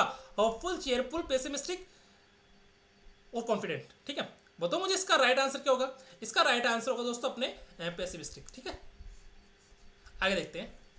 लाडो, सर इसको लाडो है ना, लाडो बोल देना इसको। लाडो प्रोत्साहन योजना में गरीब परिवारों की बालिकाओं के जन्म पर कितने रुपए की बॉन्ड की बात की गई है? कितने रुपए की बॉन्ड की बात की गई है दोस्तों? गरीब परिवारों की बालिकाओं के जन्म पर कितने रुपए की बॉन्ड की बात की गई है? बताओ मुझे इसका राइट आंसर। ये अपने करंट का पोर्शन आ चुका है दोस्तों। बताओ मुझे इसका राइट आंसर क्या होगा? नहीं आता तो इसको करना मत, नहीं तो क्वेश्चन गलत हो जाएगा। ठीक है, करंट का क्वेश्चन से अपना, लाडो प्रोत्साहन योजना में गरीब परिवारों की बालिकाओं के जन्म पर कितने रुपए की बॉन्ड की बात की गई है? आप लोग इसका कमेंट करके बताओ मुझे। अपने पास अभी 44 मिनट और बाकी हैं। 44 मिनट के अंदर अपन लगभग आराम से इसको कर लेंगे, क्योंकि अपने पास 1.5 घंटा था तो जिसमें आधा मतलब 90 मिनट थे। 90 में से 45 मिनट खत्म हो चुके हैं, 45 मिनट और रहे हैं अपने पास। ठीक है दोस्तों, अब 45 मिनट में अपन को 40 क्वेश्चन और करने। तो लाडो प्रोत्साहन योजना में गरीब परिवार की बालिकाओं के जन्म पर कितने रुपए की बॉन्ड की बात की गई है दोस्तों? ये अपने 1 लाख रुपए की बॉन्ड की बात की गई है। कितने रुपए की? 1 लाख रुपए की बॉन्ड की बात की गई है। कहां पर? लाडो प्रोत्साहन योजना में। ठीक है, राज्य बजट 2025-26 के तहत 175 करोड़ रुपए की लागत से महिलाओं हेतु कुल कितने पिंक टॉयलेट्स का निर्माण करवाया जाना प्रस्तावित है? बताओ भाई, राज्य बजट 2025-26 के तहत 125 करोड़ रुपए की लागत से महिलाओं हेतु कुल कितने पिंक टॉयलेट्स का निर्माण करवाया जाना प्रस्तावित है? बताओ मुझे भाई। 200, 500, 1000, 2000 कितने हो सकते हैं पिंक टॉयलेट? बोलते हैं ना पिंकी पोंकी है, तो पिंक टॉयलेट। पिंक टॉयलेट भाई कितने पिंक टॉयलेट्स का निर्माण करवाया जाना प्रस्तावित है? किसके लिए? महिलाओं के लिए। ठीक है, जेंट्स के लिए नहीं, महिलाओं के लिए, क्योंकि जेंट्स तो कहीं भी कर लेते हैं। 200, 500, 1000 और 2000। बताओ, तो इसका राइट आंसर होगा दोस्तों 500। यानी महिलाओं के लिए जो बजट है 175 करोड़ रुपए की लागत से महिलाओं हेतु कुल कितने पिंक टॉयलेट्स? अपने 500 पिंक टॉयलेट्स का निर्माण करवाया जाना प्रस्तावित है। लोक गायकों एवं संगीतकारों हेतु गंवरी देवी कला केंद्र की स्थापना कहाँ की जाएगी? लोक गायकों एवं संगीतकारों हेतु गंवरी देवी कला केंद्र की स्थापना कहाँ की जाएगी? जोधपुर, उदयपुर, जयपुर और बीकानेर। दोस्तों कहाँ पर? जोधपुर, जयपुर, उदयपुर और बीकानेर। जोधपुर, जयपुर, उदयपुर और बीकानेर। कहाँ पर गंवरी देवी कला केंद्र की स्थापना की जाएगी? जोधपुर, जयपुर, उदयपुर और बीकानेर। दोस्तों इसका राइट आंसर होगा बीकानेर। अपने गंवरी देवी कला, है ना, गंवरी देवी कला केंद्र की स्थापना कहाँ की जाएगी दोस्तों? अपने बीकानेर में। ठीक है, आगे देखते हैं अपन। मां नेत्र वाउचर योजना के तहत कुल कितने रुपए का व्यय प्रस्तावित है? मां, ठीक है, मां नेत्र वाउचर योजना के तहत मां नेत्र वाउचर योजना के तहत कुल कितने रुपए का व्यय, कुल कितने रुपए का व्यय प्रस्तावित है? कुल कितने रुपए का व्यय प्रस्तावित है भाई? 500 करोड़ रुपए, 25 करोड़ रुपए, 100 करोड़ रुपए या 1075 करोड़ रुपए? 500 करोड़, 25 करोड़, 1000 करोड़ या 1075 करोड़ रुपए? बताओ भाई, मां नेत्र योजना, नेत्र वाउचर योजना के तहत कुल कितने रुपए का व्यय प्रस्तावित है? बताओ मुझे। इस योजना में हमारे 1075 करोड़ रुपए प्रस्तावित है दोस्तों। ठीक है, इस योजना में हमारे 1075 करोड़ रुपए प्रस्तावित है। प्रत्येक जिले को अहम पहचान दिलाने की दृष्टि से पंच गौरव योजना, पंच गौरव योजना किस तिथि को प्रारंभ की गई? पंच गौरव, अपने को पता है कि अभी पंच गौरव योजना जस्ट हमारे शुरू की गई थी, तो कब की गई थी बताओ मुझे। प्रत्येक जिले को अहम पहचान दिलाने के लिए, प्रत्येक जिले को अहम पहचान दिलाने के लिए किस तिथि से प्रारंभ की गई है? पंच गौरव योजना। ठीक है, 1 मार्च 2025, 17 दिसंबर 2024, 15 अगस्त 2024 और 2 अक्टूबर 2024। 2 अक्टूबर 2024, 15 अगस्त 2024 और 17 दिसंबर 2024 और 1 मार्च 2025। तो हमारा इसका राइट आंसर क्या होगा दोस्तों? मुझे बताओ, इसका राइट आंसर क्या होगा?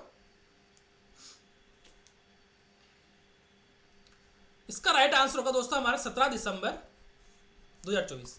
17 दिसंबर 2024 इसका राइट आंसर होगा। ठीक है, मुख्यमंत्री थार सीमा क्षेत्र विकास कार्यक्रम हेतु कुल कितने रुपए का फंड है? देखो, मुख्यमंत्री थार सीमा क्षेत्र विकास कार्यक्रम हेतु कुल कितने रुपए का फंड स्थापित किया जाना प्रस्तावित है। दोस्तों, इस बार मैंने जो मॉडल पेपर है उसके अंदर मैंने राजस्थान बजट को ध्यान में रखकर लिया गया, क्योंकि अपन को पता है कि राजस्थान से क्वेश्चंस भी आते हैं। नेक्स्ट जो क्वेश्चंस आएंगे, नेक्स्ट जो अपने मॉडल पेपर आएंगे, उसमें हमारे पूरा सिलेबस रहेगा, जिसमें अंतरिक्ष विज्ञान भी है, हेल्थ एंड हाइजीन वगैरह है, तो सबके क्वेश्चंस भी मैं उसमें इंक्लूड करूंगा। अभी मैंने राजस्थान बजट को ध्यान में रखकर इसके करंट अफेयर्स को लिया है। ठीक है, बताओ मुझे, मुख्यमंत्री थार सीमा क्षेत्र विकास कार्यक्रम हेतु कुल कितने रुपए का फंड स्थापित किया जाना प्रस्तावित है? बताओ भाई। ये भी अभी मैंने राजस्थान बजट लिया है दोस्तों, राजस्थान बजट, सिर्फ राजस्थान, है ना। आगे मैं संपूर्ण सिलेबस लूंगा, कोई दिक्कत वाली बात नहीं, क्योंकि क्वेश्चंस तो हमारे कहीं से भी आ सकते हैं। तो बताओ मुझे, थार सीमा क्षेत्र विकास कार्यक्रम में तो कुल कितने रुपए का फंड स्थापित किया जाना प्रस्तावित है? 100, 150, 200 और 500 करोड़ रुपए। इसका राइट आंसर दोस्तों 100 करोड़ रुपए है क्या, 500 है क्या, 150 है क्या, 200 है क्या? बताओ भाई इसका राइट आंसर क्या होगा? अरे बता दो मुझे अभी, अब तो बता भी दो यार, क्या राइट आंसर होगा इसका? आप ओमआर शीट भर रहे हो कि नहीं भर रहे हो? दोस्तों, चैनल को लाइक करना है, शेयर करना है और सब्सक्राइब करना है। दोस्तों, आपका एक सब्सक्राइब मुझे भी मोटिवेशन देगा और मेरे चैनल को भी बूस्ट करेगा, क्योंकि मुझे पता है कि अभी मेरे चैनल पर बहुत कम सब्सक्राइबर है, कि मेरे चैनल से बहुत कम बच्चे जुड़े हुए हैं। आप लोग जुड़ोगे तभी तो मुझे मोटिवेशन मिलेगा। ठीक है, कौन कौन देखता हूँ मैं आज, कौन कौन जुड़ते हैं मेरे। ठीक है, अगर आप जुड़ोगे तो मुझे मोटिवेशन मिलेगा, और मोटिवेशन मिलेगा तो मैं ऐसे ही आप लोगों के लिए मॉडल पेपर शुरू कर दूंगा। और भी मॉडल पेपर में लेके आने वाला हूँ दोस्तों। इसी का साथ साथ फर्स्ट ग्रेड के लिए 1 महीने पूरा डेडिकेशन है, फर्स्ट ग्रेड के लिए बहुत सारी चीज़ें करने का विचार है। जुड़ोगे तभी तो करूंगा मैं। ठीक है, 100, 150, 200, 500 करोड़। ठीक है, तो हमारा इसका 150 करोड़ रुपए है दोस्तों। कितने? मुख्यमंत्री थार सीमा क्षेत्र विकास कार्यक्रम हेतु कुल कितने करोड़ रुपए का फंड स्थापित किया दोस्तों? 150 करोड़ को। राज्य बजट 2025-26 की घोषणा के अनुसार इनमें से किस स्थान पर वैदिक गुरुकुल एवं वैदिक पर्यटन केंद्र की स्थापना की जाएगी? दोस्तों, मैंने इस बार राजस्थान करंट लिए, मैंने राजस्थान जो करंट होती है, राजस्थान का अपना जो बजट है वो लिया है मैंने अपने करंट के रूप में। राज्य बजट 2025-26 की घोषणा के अनुसार इनमें से किस स्थान पर वैदिक गुरुकुल, ठीक है क्या दोस्तों, वैदिक गुरुकुल की स्थापना कहाँ की जाएगी? वैदिक गुरुकुल और वैदिक पर्यटन केंद्र की स्थापना कहाँ की जाएगी? कहाँ बताओ मुझे, वैदिक गुरुकुल और पर्यटन। ठीक है, वैदिक गुरुकुल और वैदिक पर्यटन की स्थापना कहाँ की जाएगी? जयपुर, जोधपुर, उदयपुर या ओल? बताओ मुझे, हाँ बताओ, जयपुर, जोधपुर, उदयपुर या ओल, किसमें अपने वैदिक गुरुकुल एवं वैदिक पर्यटन केंद्र की स्थापना की जाएगी दोस्तों? बताओ। राज्य बजट 25-26 की घोषणा के अनुसार इनमें से किस स्थान पर वैदिक गुरुकुल एवं वैदिक पर्यटन केंद्र की स्थापना की जाएगी? बताओ। इसका दोस्तों राइट आंसर होगा दोस्तों ओल। ठीक है, आगे देखते हैं। सामाजिक सुरक्षा पेंशन सामाजिक सुरक्षा पेंशन योजना के तहत बुजुर्गों, विधवा, एकल नारियों, दिव्यांग व्यक्तियों एवं लघु सीमांत किसानों को देय मासिक पेंशन राशि, क्या दोस्तों, देय मासिक पेंशन राशि आगामी वर्ष से कितनी होगी? बताओ मुझे भाई, आगामी वर्ष से कितनी होगी? सामाजिक सुरक्षा पेंशन योजना के तहत बुजुर्गों, विधवा, एकल नारियों, दिव्यांग व्यक्तियों तथा लघु सीमांत किसानों को देय मासिक पेंशन राशि आगामी वर्ष से कितनी होगी? 1000, 1100, 1250 और 1500। भाई 1000 होगी, 1100 होगी, 1250 होगी या 1500 होगी? अरे भाई थाने ही पतो सी, तो थे ही पढ़ रहे हो कारण तो मत तो भाई पढ़ा रहे हो, है ना, मत पढ़ा रहे, थाने पता भाई कितनी होसी, अब बुजुर्ग तो हाँ नहीं। तो इसका राइट आंसर होगा दोस्तों 1250 रुपए। इसका राइट आंसर होगा 1250 रुपए। चैनल को लाइक कीजिए, शेयर कीजिए, सब्सक्राइब कीजिए। ठीक है दोस्तों, आगे देखते हैं। न्यूट्री किट योजना के तहत लक्षित वर्ग कौन सा है? 6 से 8 की छात्राएं, 1 से 5 तक के सभी विद्यार्थी, गर्भवती महिलाएं, आंगनबाड़ी के कुपोषित बच्चे। तो इसका राइट आंसर क्या हो सकता है? Nutri kit. ये जो न्यूट्री किट है दोस्तों, न्यूट्री किट योजना के तहत लक्षित वर्ग कौन सा होगा? क्या होगा दोस्तों न्यूट्री किट योजना के तहत लक्षित वर्ग? न्यूट्री किट योजना, न्यूट्री किट योजना के तहत लक्षित वर्ग कौन सा होगा? 6 से 8 की बात छात्र है क्या? 1 से 5 की सभी विद्यार्थी है क्या? आंगनवाड़ी की गर्भवती महिला है क्या? आंगनवाड़ी कुपोषित बच्चे है क्या? दोस्तों इसका राइट आंसर क्या होगा?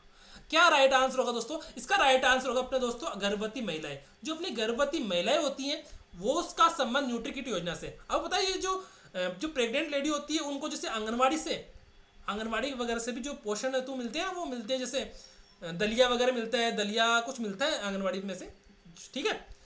आगे देखते हैं, एक क्वेश्चन और है अपना करंट का। राज्य बजट 2025-26 की घोषणा के अनुसार विश्वकर्मा स्किल इंस्टीट्यूट की स्थापना कहाँ की जाएगी? विश्वकर्मा स्किल इंस्टीट्यूट की स्थापना कहाँ की जाएगी बजट 2025-26 की घोषणा के अनुसार? जयपुर, जोधपुर, उदयपुर, कोटा। हमारे 35 मिनट और बाकी है दोस्तों, और हमारे 30 प्रश्न बाकी है। राज्य बजट 25-26 की घोषणा के अनुसार विश्वकर्मा स्किल इंस्टीट्यूट की स्थापना कहाँ की जाएगी? जयपुर, जोधपुर, उदयपुर और कोटा। जयपुर, जोधपुर, उदयपुर, कोटा। जयपुर, जोधपुर, उदयपुर और कोटा। तो बताओ मुझे इसकी स्थापना दोस्तों विश्वकर्मा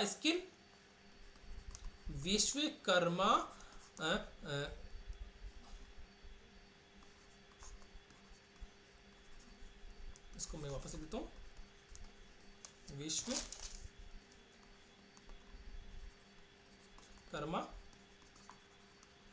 स्किल इंस्टीट्यूट, ठीक है। इसकी स्थापना कहाँ की जाएगी दोस्तों? अपने कोटा में। कहाँ की जाएगी? कोटा में।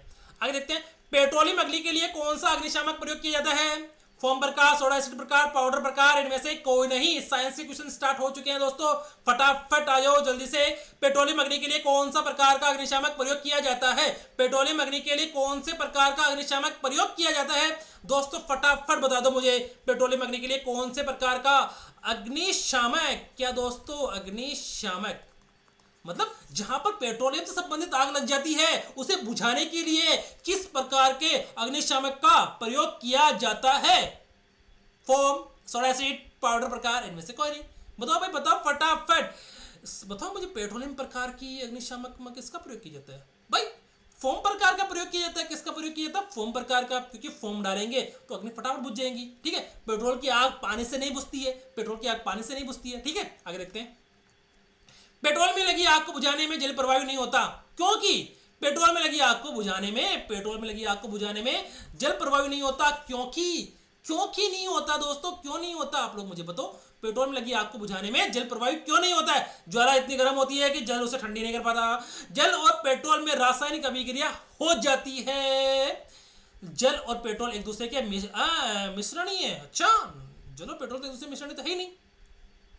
जल और पेट्रोल एक दूसरे में अमिश्रणीय है और पेट्रोल ऊपरी परत बनाता है अर्थात जलता रहता है।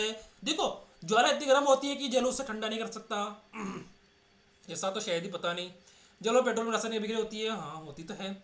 जल और पेट्रोल एक दूसरे में अमिश्रणीय है, हाँ अमिश्रणीय तो है ही है, क्योंकि जल और पेट्रोल एक दूसरे में मिलते नहीं है। क्योंकि अपन को पता है कि अपन तेल में अगर पानी डालते हैं तो ऊपर तो तेल तो ऊपर ऊपर रह जाता है, ठीक है, और पानी नीचे रह जाता है। तो पेट्रोल ऊपरी परत बनाता है, हाँ तभी तो जलता है भाई, तभी तो जलता है। जब पेट्रोल में अगर अपन पानी डालेंगे तो पानी नीचे चला जाएगा, पेट्रोल ऊपर रहेगा तो जलता रहेगा, ठीक है। तो जल और पेट्रोल एक दूसरे में अमिश्रणीय है और पेट्रोल ऊपरी परत बनाता है अतः जलता रहता है। तो इसका राइट आंसर ये रहा, ठीक है, इसका राइट आंसर ये रहा, इसका राइट आंसर ये रहा, ठीक है।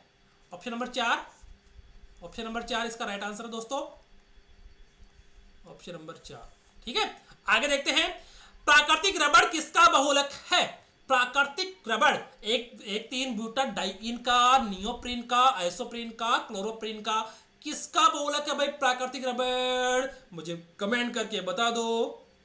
नियोप्रीन, आइसोप्रीन, क्लोरोप्रीन और 1,3 ब्यूटा डाइईन का है क्या? बताओ भाई बताओ, प्राकृतिक रबड़ किसका बहुलक है? प्राकृतिक रबड़ अपना क्लोरोप्रीन का बहुलक नहीं है, ये बहुलक है नियोप्रीन का नहीं है, ये है आइसोप्रीन का बहुलक।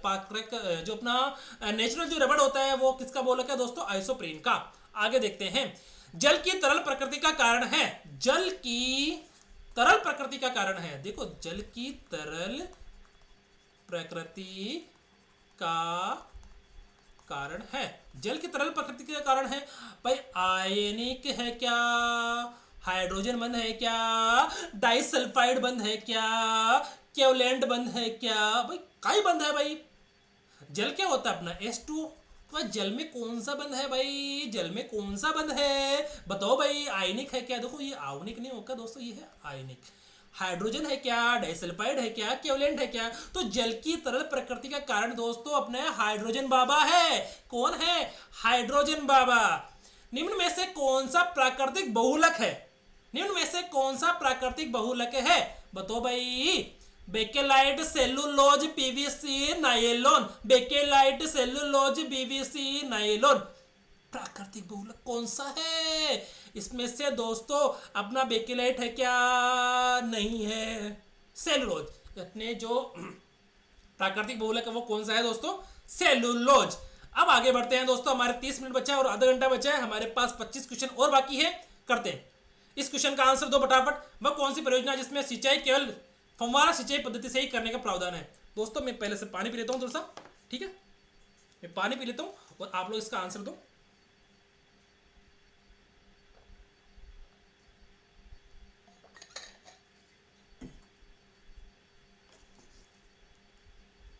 इसका राइट आंसर क्या होगा दोस्तों? मुझे बता दो फटाफट कि भाई फव्वारा पद्धति से सिंचाई करने का प्रावधान किस योजना में है? बताओ भाई। नर्मदा, गंगा नहर, इंदिरा गांधी और माही बजाज सागर। नर्मदा नहर परियोजना, गंगा नहर परियोजना, इंदिरा गांधी नहर परियोजना, माही बजाज सागर परियोजना। ऐसी कौन सी परियोजना है जिसमें सिंचाई पद्धति से ही करने का प्रावधान है? वो कौन सी परियोजना जिसमें सिंचाई केवल फव्वारा पद्धति से ही करने का प्रावधान है? नर्मदा, गंगा नहर, इंदिरा गांधी और माही बजाज सागर। बताओ मुझे। तो इसका राइट आंसर होगा दोस्तों नर्मदा जो नहर है, इसका जो प्रावधान है वो क्या है दोस्तों? इसमें केवल सिंचाई फव्वारा पद्धति से होती है। आगे देखते हैं। 2011 की जनगणना के अनुसार जिलों के किस समूह में सबसे कम महिला साक्षरता दर देखी गई है? सबसे कम महिला साक्षरता दर, सबसे कम महिला साक्षरता दर देखी गई है जिलों के 2011 की जनगणना के अनुसार जिलों के किस समूह में सबसे कम महिला साक्षरता दर देखी गई है? जैसलमेर, सिरोही, जालोर, चित्तौड़गढ़।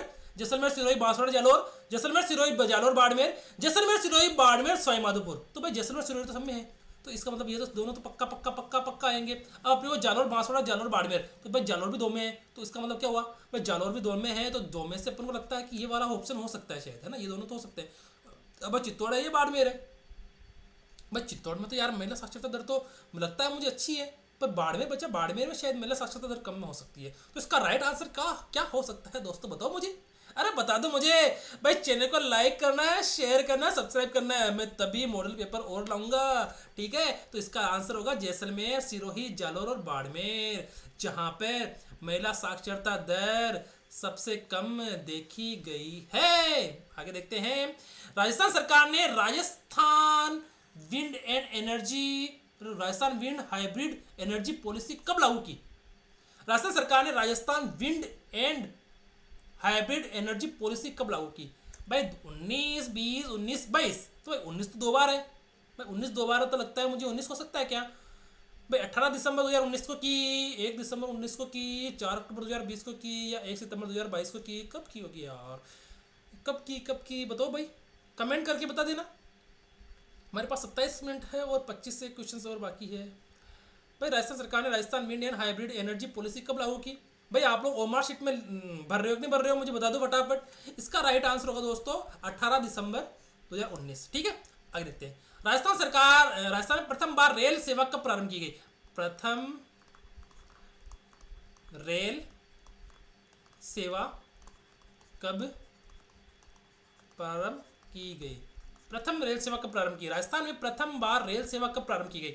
74, 53, 86, 69, बस 74, 53, 86 और 69। भाई बताओ क्या राइट आंसर होगा? मैं कब तक बताता रहूंगा आप लोगों को? सबसे पहले आप बताओ मुझे, कमेंट कर दो। 74, 53, 86 और 69। बताओ भाई राजस्थान में प्रथम बार रेल सेवा कब प्रारंभ की गई? कब प्रारंभ की गई? हाँ, राजस्थान में प्रथम बार रेल सेवा 1874 में प्रारंभ की गई। कब की गई दोस्तों? 1874 में। आगे देखते हैं। रेगिस्तान का march to desert, MARCH, march to DESCRT से तात्पर्य, मार्च से तात्पर्य है। भाई रेगिस्तान का मार्च से तात्पर्य है रेगिस्तान को हरा भरा बनाना, फाल्गुन का महीना, रेगिस्तान का आगे बढ़ना, रेगिस्तान में जल खोजना। मार्च टू डेजर्ट से तात्पर्य है रेगिस्तान का, मार्च से तात्पर्य है रेगिस्तान को हरा भरा बनाना, फाल्गुन का महीना, रेगिस्तान का आगे बढ़ना, रेगिस्तान में जल खोजना। इसका राइट आंसर क्या होगा दोस्तों? मार्च टू डेजर्ट नहीं, रेगिस्तान का मार्च। इसका मतलब क्या होगा? रेगिस्तान में जल खोजना हो सकता है शायद, हो सकता है क्या? ये रेगिस्तान का हरा भरा करना है। अरे इसका राइट आंसर होगा दोस्तों रेगिस्तान का आगे बढ़ना। क्या होगा दोस्तों? रेगिस्तान का आगे बढ़ना। ठीक है दोस्तों, रेगिस्तान का आगे बढ़ना इसका राइट आंसर होगा। ठीक है, आगे देखते हैं। इसको मैं नीचे ले आता हूं टाइमर को।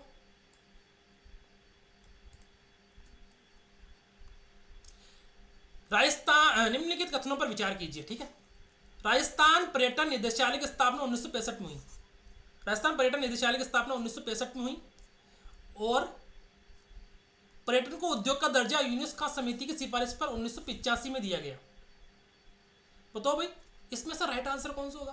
पर पर्यटन निदेशालय की स्थापना वर्ष 1965 में हुई, पर्यटन को उद्योग का दर्जा यूनेस्को समिति की सिफारिश पर वर्ष 1985 में दिया गया। इसका सत्य कथन कौन सा होगा? राइट आंसर क्या होगा दोस्तों? इसका राइट आंसर क्या होगा? पर्यटन निदेशालय की स्थापना 1965 में की गई थी। बताओ भाई हाँ या ना। पर्यटन को उद्योग का दर्जा यूनेस्को समिति की सिफारिश पर 1985 में दिया गया। इसका राइट आंसर क्या होगा दोस्तों? भाई केवल एक, केवल दो, एक दो नहीं। इसका राइट आंसर क्या होगा दोस्तों? इसका राइट आंसर दोनों ही नहीं है, दोनों ही नहीं है, न तो एक और न ही सेकंड। ठीक है दोस्तों, न पर्यटन निदेशालय की स्थापना 1965 में नहीं की गई थी और यही नहीं इस यूनेस्को समिति की सिफारिश पर इसको लागू किया गया था। ठीक है, आगे देखते हैं। 24 मिनट और बचे हैं हमारे पास और 20 क्वेश्चन बाकी है।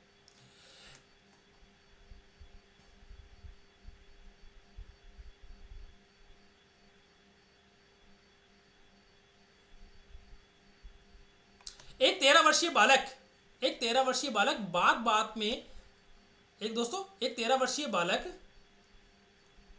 बात बात में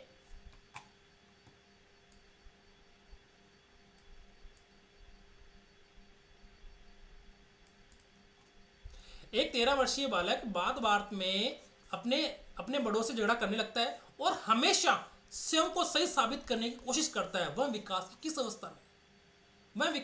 अवस्था में? भाई ऐसा कोई बालक होता है 13 वर्षीय बालक जो बात बात में बड़ों से झगड़ा करता है और कहता है कि नहीं मैं ही सही हूं और हमारा अलावा कोई सही कौन है? तो बाकी अवस्था की बात है भाई, छोटा बच्चे की बात है, बीच वाला की बात है, बड़ा की बात है या बुजुर्ग की बात है। भाई बाल्यावस्था, युवावस्था, किशोरावस्था, बाल्यावस्था, दोबारा आ गया बाल्यावस्था इसमें। तो अपन इसको क्या बोल सकते हैं? अपन देखो वृद्धावस्था बोल सकते हैं क्या? नहीं यार क्या बोले इसको। चलो दो बार आ गया तो दो बार आ गया। ठीक है, दो बार आ गया क्या करें? आ गया तो आ गया। ठीक है, इसका राइट आंसर होगा दोस्तों किशोरावस्था। इसका राइट आंसर होगा दोस्तों किशोरावस्था। ठीक है, किशोरावस्था में बहुत सारे बच्चे ऐसे कहते हैं कि भाई मैंने बोल दिया वही होगा काम और कुछ नहीं होगा। किशोरावस्था अपराध प्रवृत्ति के नाजुक समय है। किशोरावस्था अपराध प्रवृत्ति का नाजुक समय है। पक्के अपराधियों की एक विशाल संख्या किशोरावस्था में ही व्यवहारिक जीवन को गंभीरता पूर्वक प्रारंभ करती है। यह किस वैज्ञानिक का कथन है? भाई किशोरावस्था एक ऐसी अवस्था है जब बहुत सारे जो किशोरावस्था वाले आदमी होते हैं, आपको पता है आजकल किशोरावस्था के अंदर जो बच्चे होते हैं वो एक कान में तो कुंडल पहनते हैं और एक कड़ा पहनते हैं कि लड़ाई करे तो किसी का दे पाड़े माथे में। तो वो अपराध प्रवृत्ति है ना, अपराध प्रवृत्ति। चमन्ने जैसे कटकटिंग कराते हैं और नीचे से पेंट ऊपर करवा देते हैं, हाथ में कड़े पहनते हैं, बाल लंबे लंबे रखते हैं, तेरे नाम वाले बाल रखते हैं, काले करूटे रहते हैं। तो ऐसे ऐसे जो बच्चे हैं वो किशोरावस्था के अंदर होते हैं। किशोरावस्था 20-25 साल बाद में ऐसे शौक खत्म हो जाते हैं, पर जो किशोरावस्था होती है ना अपनी, है ना, मतलब 12 से 18 के बीच में, इस एज के अंदर बच्चे बहुत बिगड़ जाते हैं। हमारे परिवार में, आपके परिवार में, सब जगह ऐसे बच्चे मिल जाएंगे। तो ये प्रवृत्ति ये किशोरावस्था अपराध प्रवृत्ति के नाजुक समय है। पक्के अपराधियों की एक विशाल संख्या किशोरावस्था में व्यवहारिक जीवन को गंभीरता पूर्वक प्रारंभ करती है। किस मनोवैज्ञानिक ने कहा था? ये कहा था अपने वैलेंटाइन डे वाला ने, 14 फरवरी। ठीक है, किसने कहा दोस्तों? वैलेंटाइन ने। अध्यापक के मानसिक स्वास्थ्य के लिए आवश्यक है। भाई कोई अध्यापक है तो भाई मेंटल हेल्थ के लिए उसको क्या चीज चाहिए? वह सामाजिक सम्मान की प्राप्ति, वाह। और क्या चाहिए? विद्यालय के जनतंत्रीय वातावरण, वाह। पद की सुरक्षा, सबसे इंपॉर्टेंट भाई पद की सुरक्षा। भाई अध्यापक का तो भी पद की सुरक्षा यान क्यों होनी चाहिए कि कोई हटा नहीं सका आगे बाद में।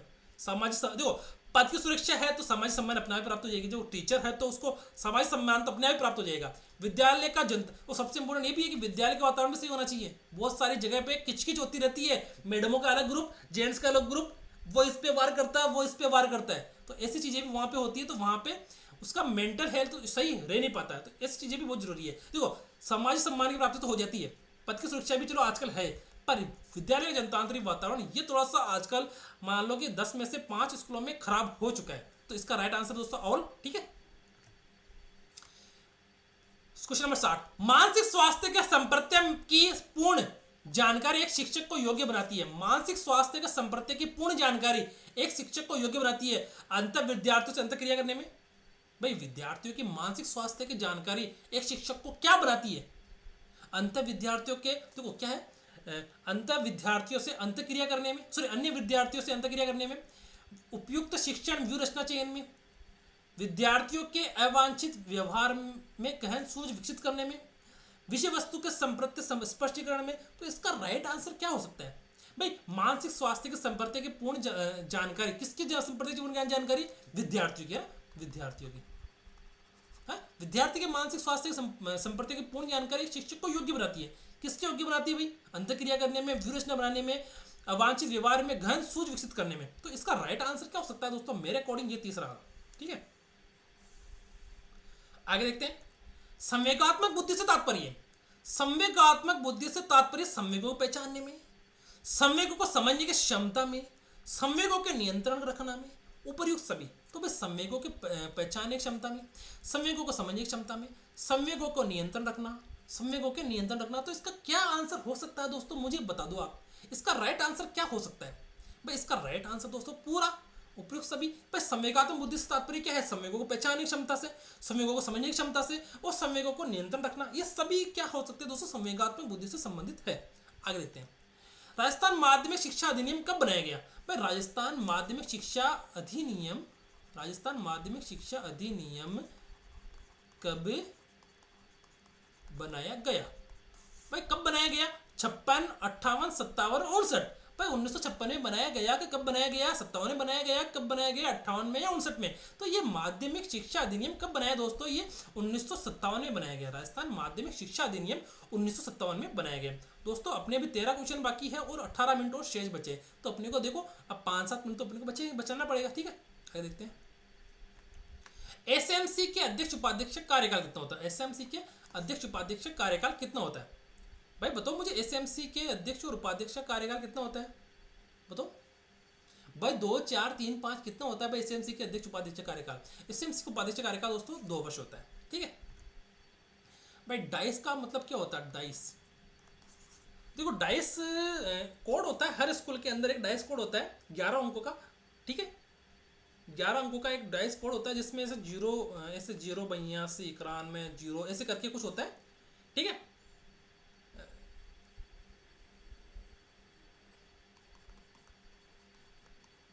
ठीक है।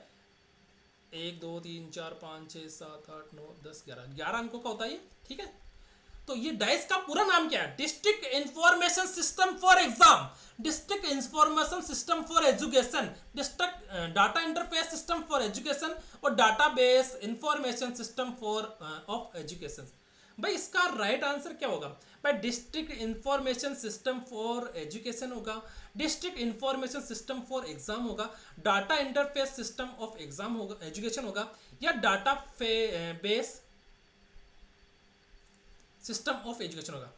बताओ इसका राइट आंसर क्या होगा? भाई आप लोगों ने पढ़ रखा है ना भाई, इसका राइट आंसर बताओ भाई। भाई इसका राइट आंसर होगा district information system for education. क्या होगा दोस्तों? District information system for education. ठीक है, शिक्षा के प्रबंधन हेतु ब्लॉक स्तर पर किस कार्यालय की स्थापना हुई? भाई बीओ, पीओ और सीईओ और डीओ। भाई ब्लॉक ब्लॉक ब्लॉक पे, अपने ब्लॉक पे कौन होता है भाई? देखो देखो, विद्यालय में कौन होता है? विद्यालय में होता है पीओ। और जो छोटी होती है अपनी 8वीं तक स्कूल होती है उसमें कौन होता है? हेडमास्टर, है ना। और अपने जो विद्यालय में हो गया। और ब्लॉक पे कौन होता है दोस्तों? ब्लॉक पे होगा अपना सीबीओ। और डिस्ट्रिक्ट पे कौन होगा? डिस्ट्रिक्ट पे अपना डीओ। ठीक है, तो समझ में आ गया ना भाई। स्कूल अगर 8वीं तक है तो वहाँ पर एचएम होगा।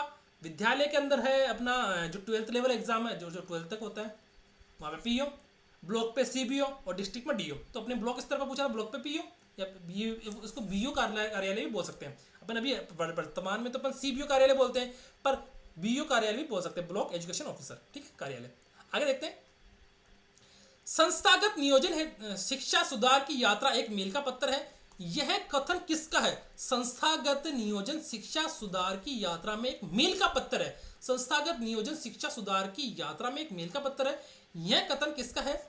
एम बी बूचर का, ई डब्ल्यू फ्रैंकलिन का, कूटज का और पिफनर का है। बताओ मुझे इसका राइट आंसर क्या होगा दोस्तों? भाई एम बी बूचर का है, ई डब्ल्यू फ्रैंकलिन का है, कूटज का है या पिफनर का है? भाई संस्थागत नियोजन शिक्षा सुधार की यात्रा में एक मील का पत्थर, तो इसका राइट आंसर होगा दोस्तों ई डब्ल्यू फ्रैंकलिन। ठीक है दोस्तों, आगे देखते हैं। आरएसटीबी का मुख्यालय कहाँ है? आरएसटीबी का मुख्यालय कहाँ है? उसका दोस्तों आरएसटीबी का मुख्यालय कहाँ पर है? भाई जयपुर है, उदयपुर है, अजमेर है, कोटा में है। जयपुर, उदयपुर, अजमेर और कोटा कहां पर है भाई दोस्तों? इसका राइट आंसर होगा दोस्तों जयपुर। इसका राइट आंसर क्या होगा दोस्तों? जयपुर। भाई उदयपुर है क्या यार? नहीं। कोटा है क्या? नहीं। आगे देखते हैं। SIERT की स्थापना किस समिति की सिफारिश पर की गई? SIERT की स्थापना किस समिति? SIERT की स्थापना किस समिति की सिफारिश पर की गई? वीके कृष्णा समिति, माथुर समिति, मेहरोत्रा समिति, भाई चोपड़ा समिति। वीके कृष्णा समिति, माथुर समिति, मेहरोत्रा समिति, चोपड़ा समिति। किसकी समिति की किसकी सिफारिश पर की गई भाई? इस समय इसकी स्थापना किसकी सिफारिश पर की गई? वीके कृष्णा समिति, माथुर समिति, मेहरोत्रा समिति और चोपड़ा समिति किसकी सिफारिश पर की गई? बताओ मुझे। इसकी स्थापना दोस्तों मेहरोत्रा समिति की सिफारिश पर SIERT की स्थापना की गई। दोस्तों 15 मिनट और बचे अपने पास। मेहरोत्रा समिति की सिफारिश पर की गई। ठीक है। SIQE का पूरा नाम क्या है? State initiative of quality edusat, state institute of quality education, state improvement programme for quality education, state initiative for quality education. बताओ भाई इसका पूरा नाम क्या होगा? State initiative of quality edusat, state initiative for quality education, state institute of quality education, state improvement programme for quality education. इसका right answer क्या हो सकता है दोस्तों? चैनल को लाइक करना है, शेयर करना है और दबा के सब्सक्राइब करना है दोस्तों। ठीक है दोस्तों, सब्सक्राइब करने में कोई कमी नहीं छोड़नी है। इसका राइट आंसर होगा दोस्तों state initiative for quality education. क्या दोस्तों? State initiative for quality education. ठीक है दोस्तों, आगे देखते हैं। विद्यालय प्रबंधन का मुख्य लक्ष्य क्या होता है? बालक का नैतिक विकास करना, अध्यापक का नैतिक विकास करना, बालक का सर्वांगीण विकास करना, अध्यापक व बालक का नैतिक विकास करना। विद्यालय प्रबंधन का मुख्य लक्ष्य क्या होता है? विद्यालय प्रबंधन का मुख्य लक्ष्य क्या होता है भाई? मेन टारगेट क्या होता है? विद्यालय प्रबंधन का मेन टारगेट क्या है भाई? बालक का अध्यापक का नैतिक विकास करना, बालक का सर्वांगीण विकास करना या बालक व अध्यापक का नैतिक विकास करना। तो इसका राइट आंसर दोस्तों क्या हो सकता है? बालक व अध्यापक और बालक का नैतिक विकास करना इसका राइट आंसर। ठीक है, आगे देखते हैं। राजस्थान राज्य खुला विद्यालय की स्थापना किस अधिनियम के तहत की गई? राजस्थान राज्य खुला विद्यालय की स्थापना किस अधिनियम के तहत की गई? राजस्थान संस्था पंजीकरण अधिनियम 1960, 1961, 1958 और 1962। राजस्थान संस्था पंजीकरण अधिनियम 1960, 1961, 1958 और 1962 के किस अधिनियम के तहत की गई दोस्तों? राजस्थान राज्य खुला विद्यालय की स्थापना किस अधिनियम के तहत की गई? 60, 61, 58 और 62। तो इसका जो राइट आंसर दोस्तों, इसका जो राइट आंसर वो क्या हो जाएगा दोस्तों? राजस्थान संस्था पंजीकरण अधिनियम 1958। ठीक है, 1958 के तहत दोस्तों इसकी स्थापना की गई थी। राजस्थान में चुनावी प्रक्रिया नोटा विकल्प पहली बार किस वर्ष शुरू किया गया? 9, 13, 14 और 18। 9, 13, 14 और 18। भाई नोटा का प्रयोग विकल्प किस वर्ष पहली बार प्रयोग किया गया भाई नोटा? ठीक है, तो इसका प्रयोग 2013 में पहली बार प्रयोग किया गया था। भारत के उपराष्ट्रपति पर महाभियोग चलाया जा सकता है उच्चतम न्यायालय द्वारा, विशेष रूप से गठित अधिकरण द्वारा, केंद्रीय मंत्रिमंडल द्वारा, संसद द्वारा। भाई राष्ट्रपति, राष्ट्रपति मतलब क्या होता है दोस्तों? President of India. तो प्रेसिडेंट ऑफ इंडिया या भारत के राष्ट्रपति पर महाभियोग चलाया जा सकता है संसद, केंद्रीय मंत्रिमंडल, विशेष रूप से गठित अधिकरण द्वारा या उच्चतम न्यायालय द्वारा। भाई बताओ इसका राइट आंसर होगा दोस्तों संसद द्वारा। संसद द्वारा भारत के राष्ट्रपति पर महाभियोग चलाया जा सकता है। ठीक है, आगे देखते हैं दोस्तों इसका राइट आंसर क्या होगा। निम्नलिखित कथनों पर विचार की 10 मिनट और बचे दोस्तों, और अपने पास 2 क्वेश्चन और बाकी हैं, और वापस से चेक भी तो करना पड़ता है कि वापस से अपने को, है ना। यदि कोई संसद का सदस्य नहीं है तो वह उसे मंत्री बनाया जा सकता है। मंत्री बनने है तो संसद का सदस्य होना चाहिए। यदि ऐसा नहीं है तो पद ग्रहण करने के 6 सप्ताह के भीतर संसद का सदस्य बनना पड़ेगा। उपयुक्त कथनों में से कौन सा कथन सत्य है? 1 2 1 2 1, न तो 1 न तो 2। भाई यदि कोई संसद का सदस्य नहीं है तो उसे भी मंत्री बनाया जा सकता है क्या? हाँ, मंत्री बनने है तो संसद का सदस्य होना चाहिए। यदि ऐसा नहीं है तो उसे पद ग्रहण करने के 6 सप्ताह के भीतर संसद का सदस्य बनना पड़ेगा। इसका राइट आंसर क्या होगा दोस्तों? भाई 1 होगा, 2 होगा, 1 2 दोनों होंगे, या 1 2 दोनों नहीं होंगे? क्या हो सकता है इसका राइट आंसर? आप लोग तो कमेंट कर ही नहीं रहे हो, आप लोग ना तो सब्सक्राइब कर रहे हो। अब मैं बताओ आप लोग क्या करूँ मैं? भाई आप लोग ना तो कमेंट कर रहे हो, ना कमेंट लाइक कर रहे हो वीडियो को, ना शेयर कर रहे हो, ना सब्सक्राइब कर रहे हो। तो मैं क्या करूँ? कल से वापस से सीरीज लाऊँ या नहीं लाऊँ? सिंदूर सीरीज को मैं इसे सीरीज स्टार्ट करके रखूँ या नहीं रखूँ? आप मुझे कमेंट करके बताओ भाई। भाई लाइक करोगे, शेयर करोगे, सब्सक्राइब करोगे तभी तो मैं इसको आगे शुरू करूँगा। ठीक है, तो इसका जो राइट आंसर होगा दोस्तों वो क्या होगा दोस्तों? Option number 1। ऑप्शन नंबर 1 इसका राइट आंसर है कि कोई संसद का सदस्य नहीं है तो उसे मंत्री बनाया जा सकता है। ठीक है, भारत के केंद्रीय सतर्कता आयोग के संदर्भ में निम्नलिखित में से कौन सा कथन असत्य है? असत्य कथन कौन सा है केंद्रीय सतर्कता आयोग के संबंध में? केंद्रीय सतर्कता आयोग की नियुक्ति भारत के राष्ट्रपति द्वारा की जाती है। केंद्रीय सतर्कता आयोग का कार्यकाल 5 वर्ष का होता है। केंद्रीय सतर्कता आयुक्त को दुर्व्यवहार के आधार पर राष्ट्रपति द्वारा पद से हटाया या निलंबित किया जा सकता है, लेकिन यह ऐसा तभी किया जा सकता है जब सर्वोच्च न्यायालय ने उसके मामले में जांच कर ली है और उसके खिलाफ कार्रवाई की सिफारिश कर दी हो। केंद्रीय सतर्कता आयोग मुख्य रूप से सलाहकार निकाय है और इसका कोई न्यायिक कार्य नहीं है। केंद्रीय सतर्कता आयोग के बारे में कौन सा कथन असत्य है, ये आप लोगों को मुझे बताना है। अपने पास 8 मिनट का टाइम और बचा है दोस्तों, बताओ मुझे। तो बताओ इसका राइट आंसर क्या होगा?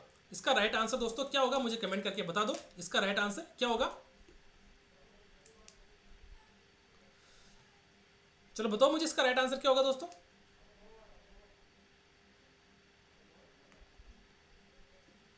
क्या होगा इसका राइट आंसर? इसका राइट आंसर होगा दोस्तों ऑप्शन नंबर 2।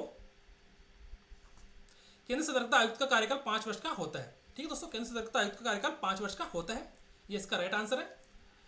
आगे देखते हैं दोस्तों, ये अपना खत्म हो चुका है दोस्तों सीरीज। दोस्तों अपनी सीरीज खत्म हो चुकी है और अपने 7 मिनट अभी शेष बचे हैं, तो 7 मिनट में अपन 1-2 बातें और कर लेते हैं दोस्तों। चैनल को सबसे पहले तो लाइक करना है, वीडियो को शेयर करना है और सबसे ज़्यादा सब्सक्राइब करना है। ठीक है,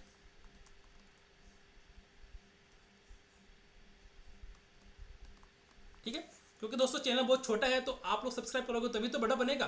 ठीक है ना, तो चैनल को सब्सक्राइब करना है। और ऐसे मॉडल पेपर में लगभग 20 मॉडल पेपर करवाने की सोच रखा हूँ, और हालांकि मैं चाहूँ तो मुझे लगता है कि मैं 20 तो करवा दूंगा और 25 भी करवाने की पूरी कोशिश करूँगा।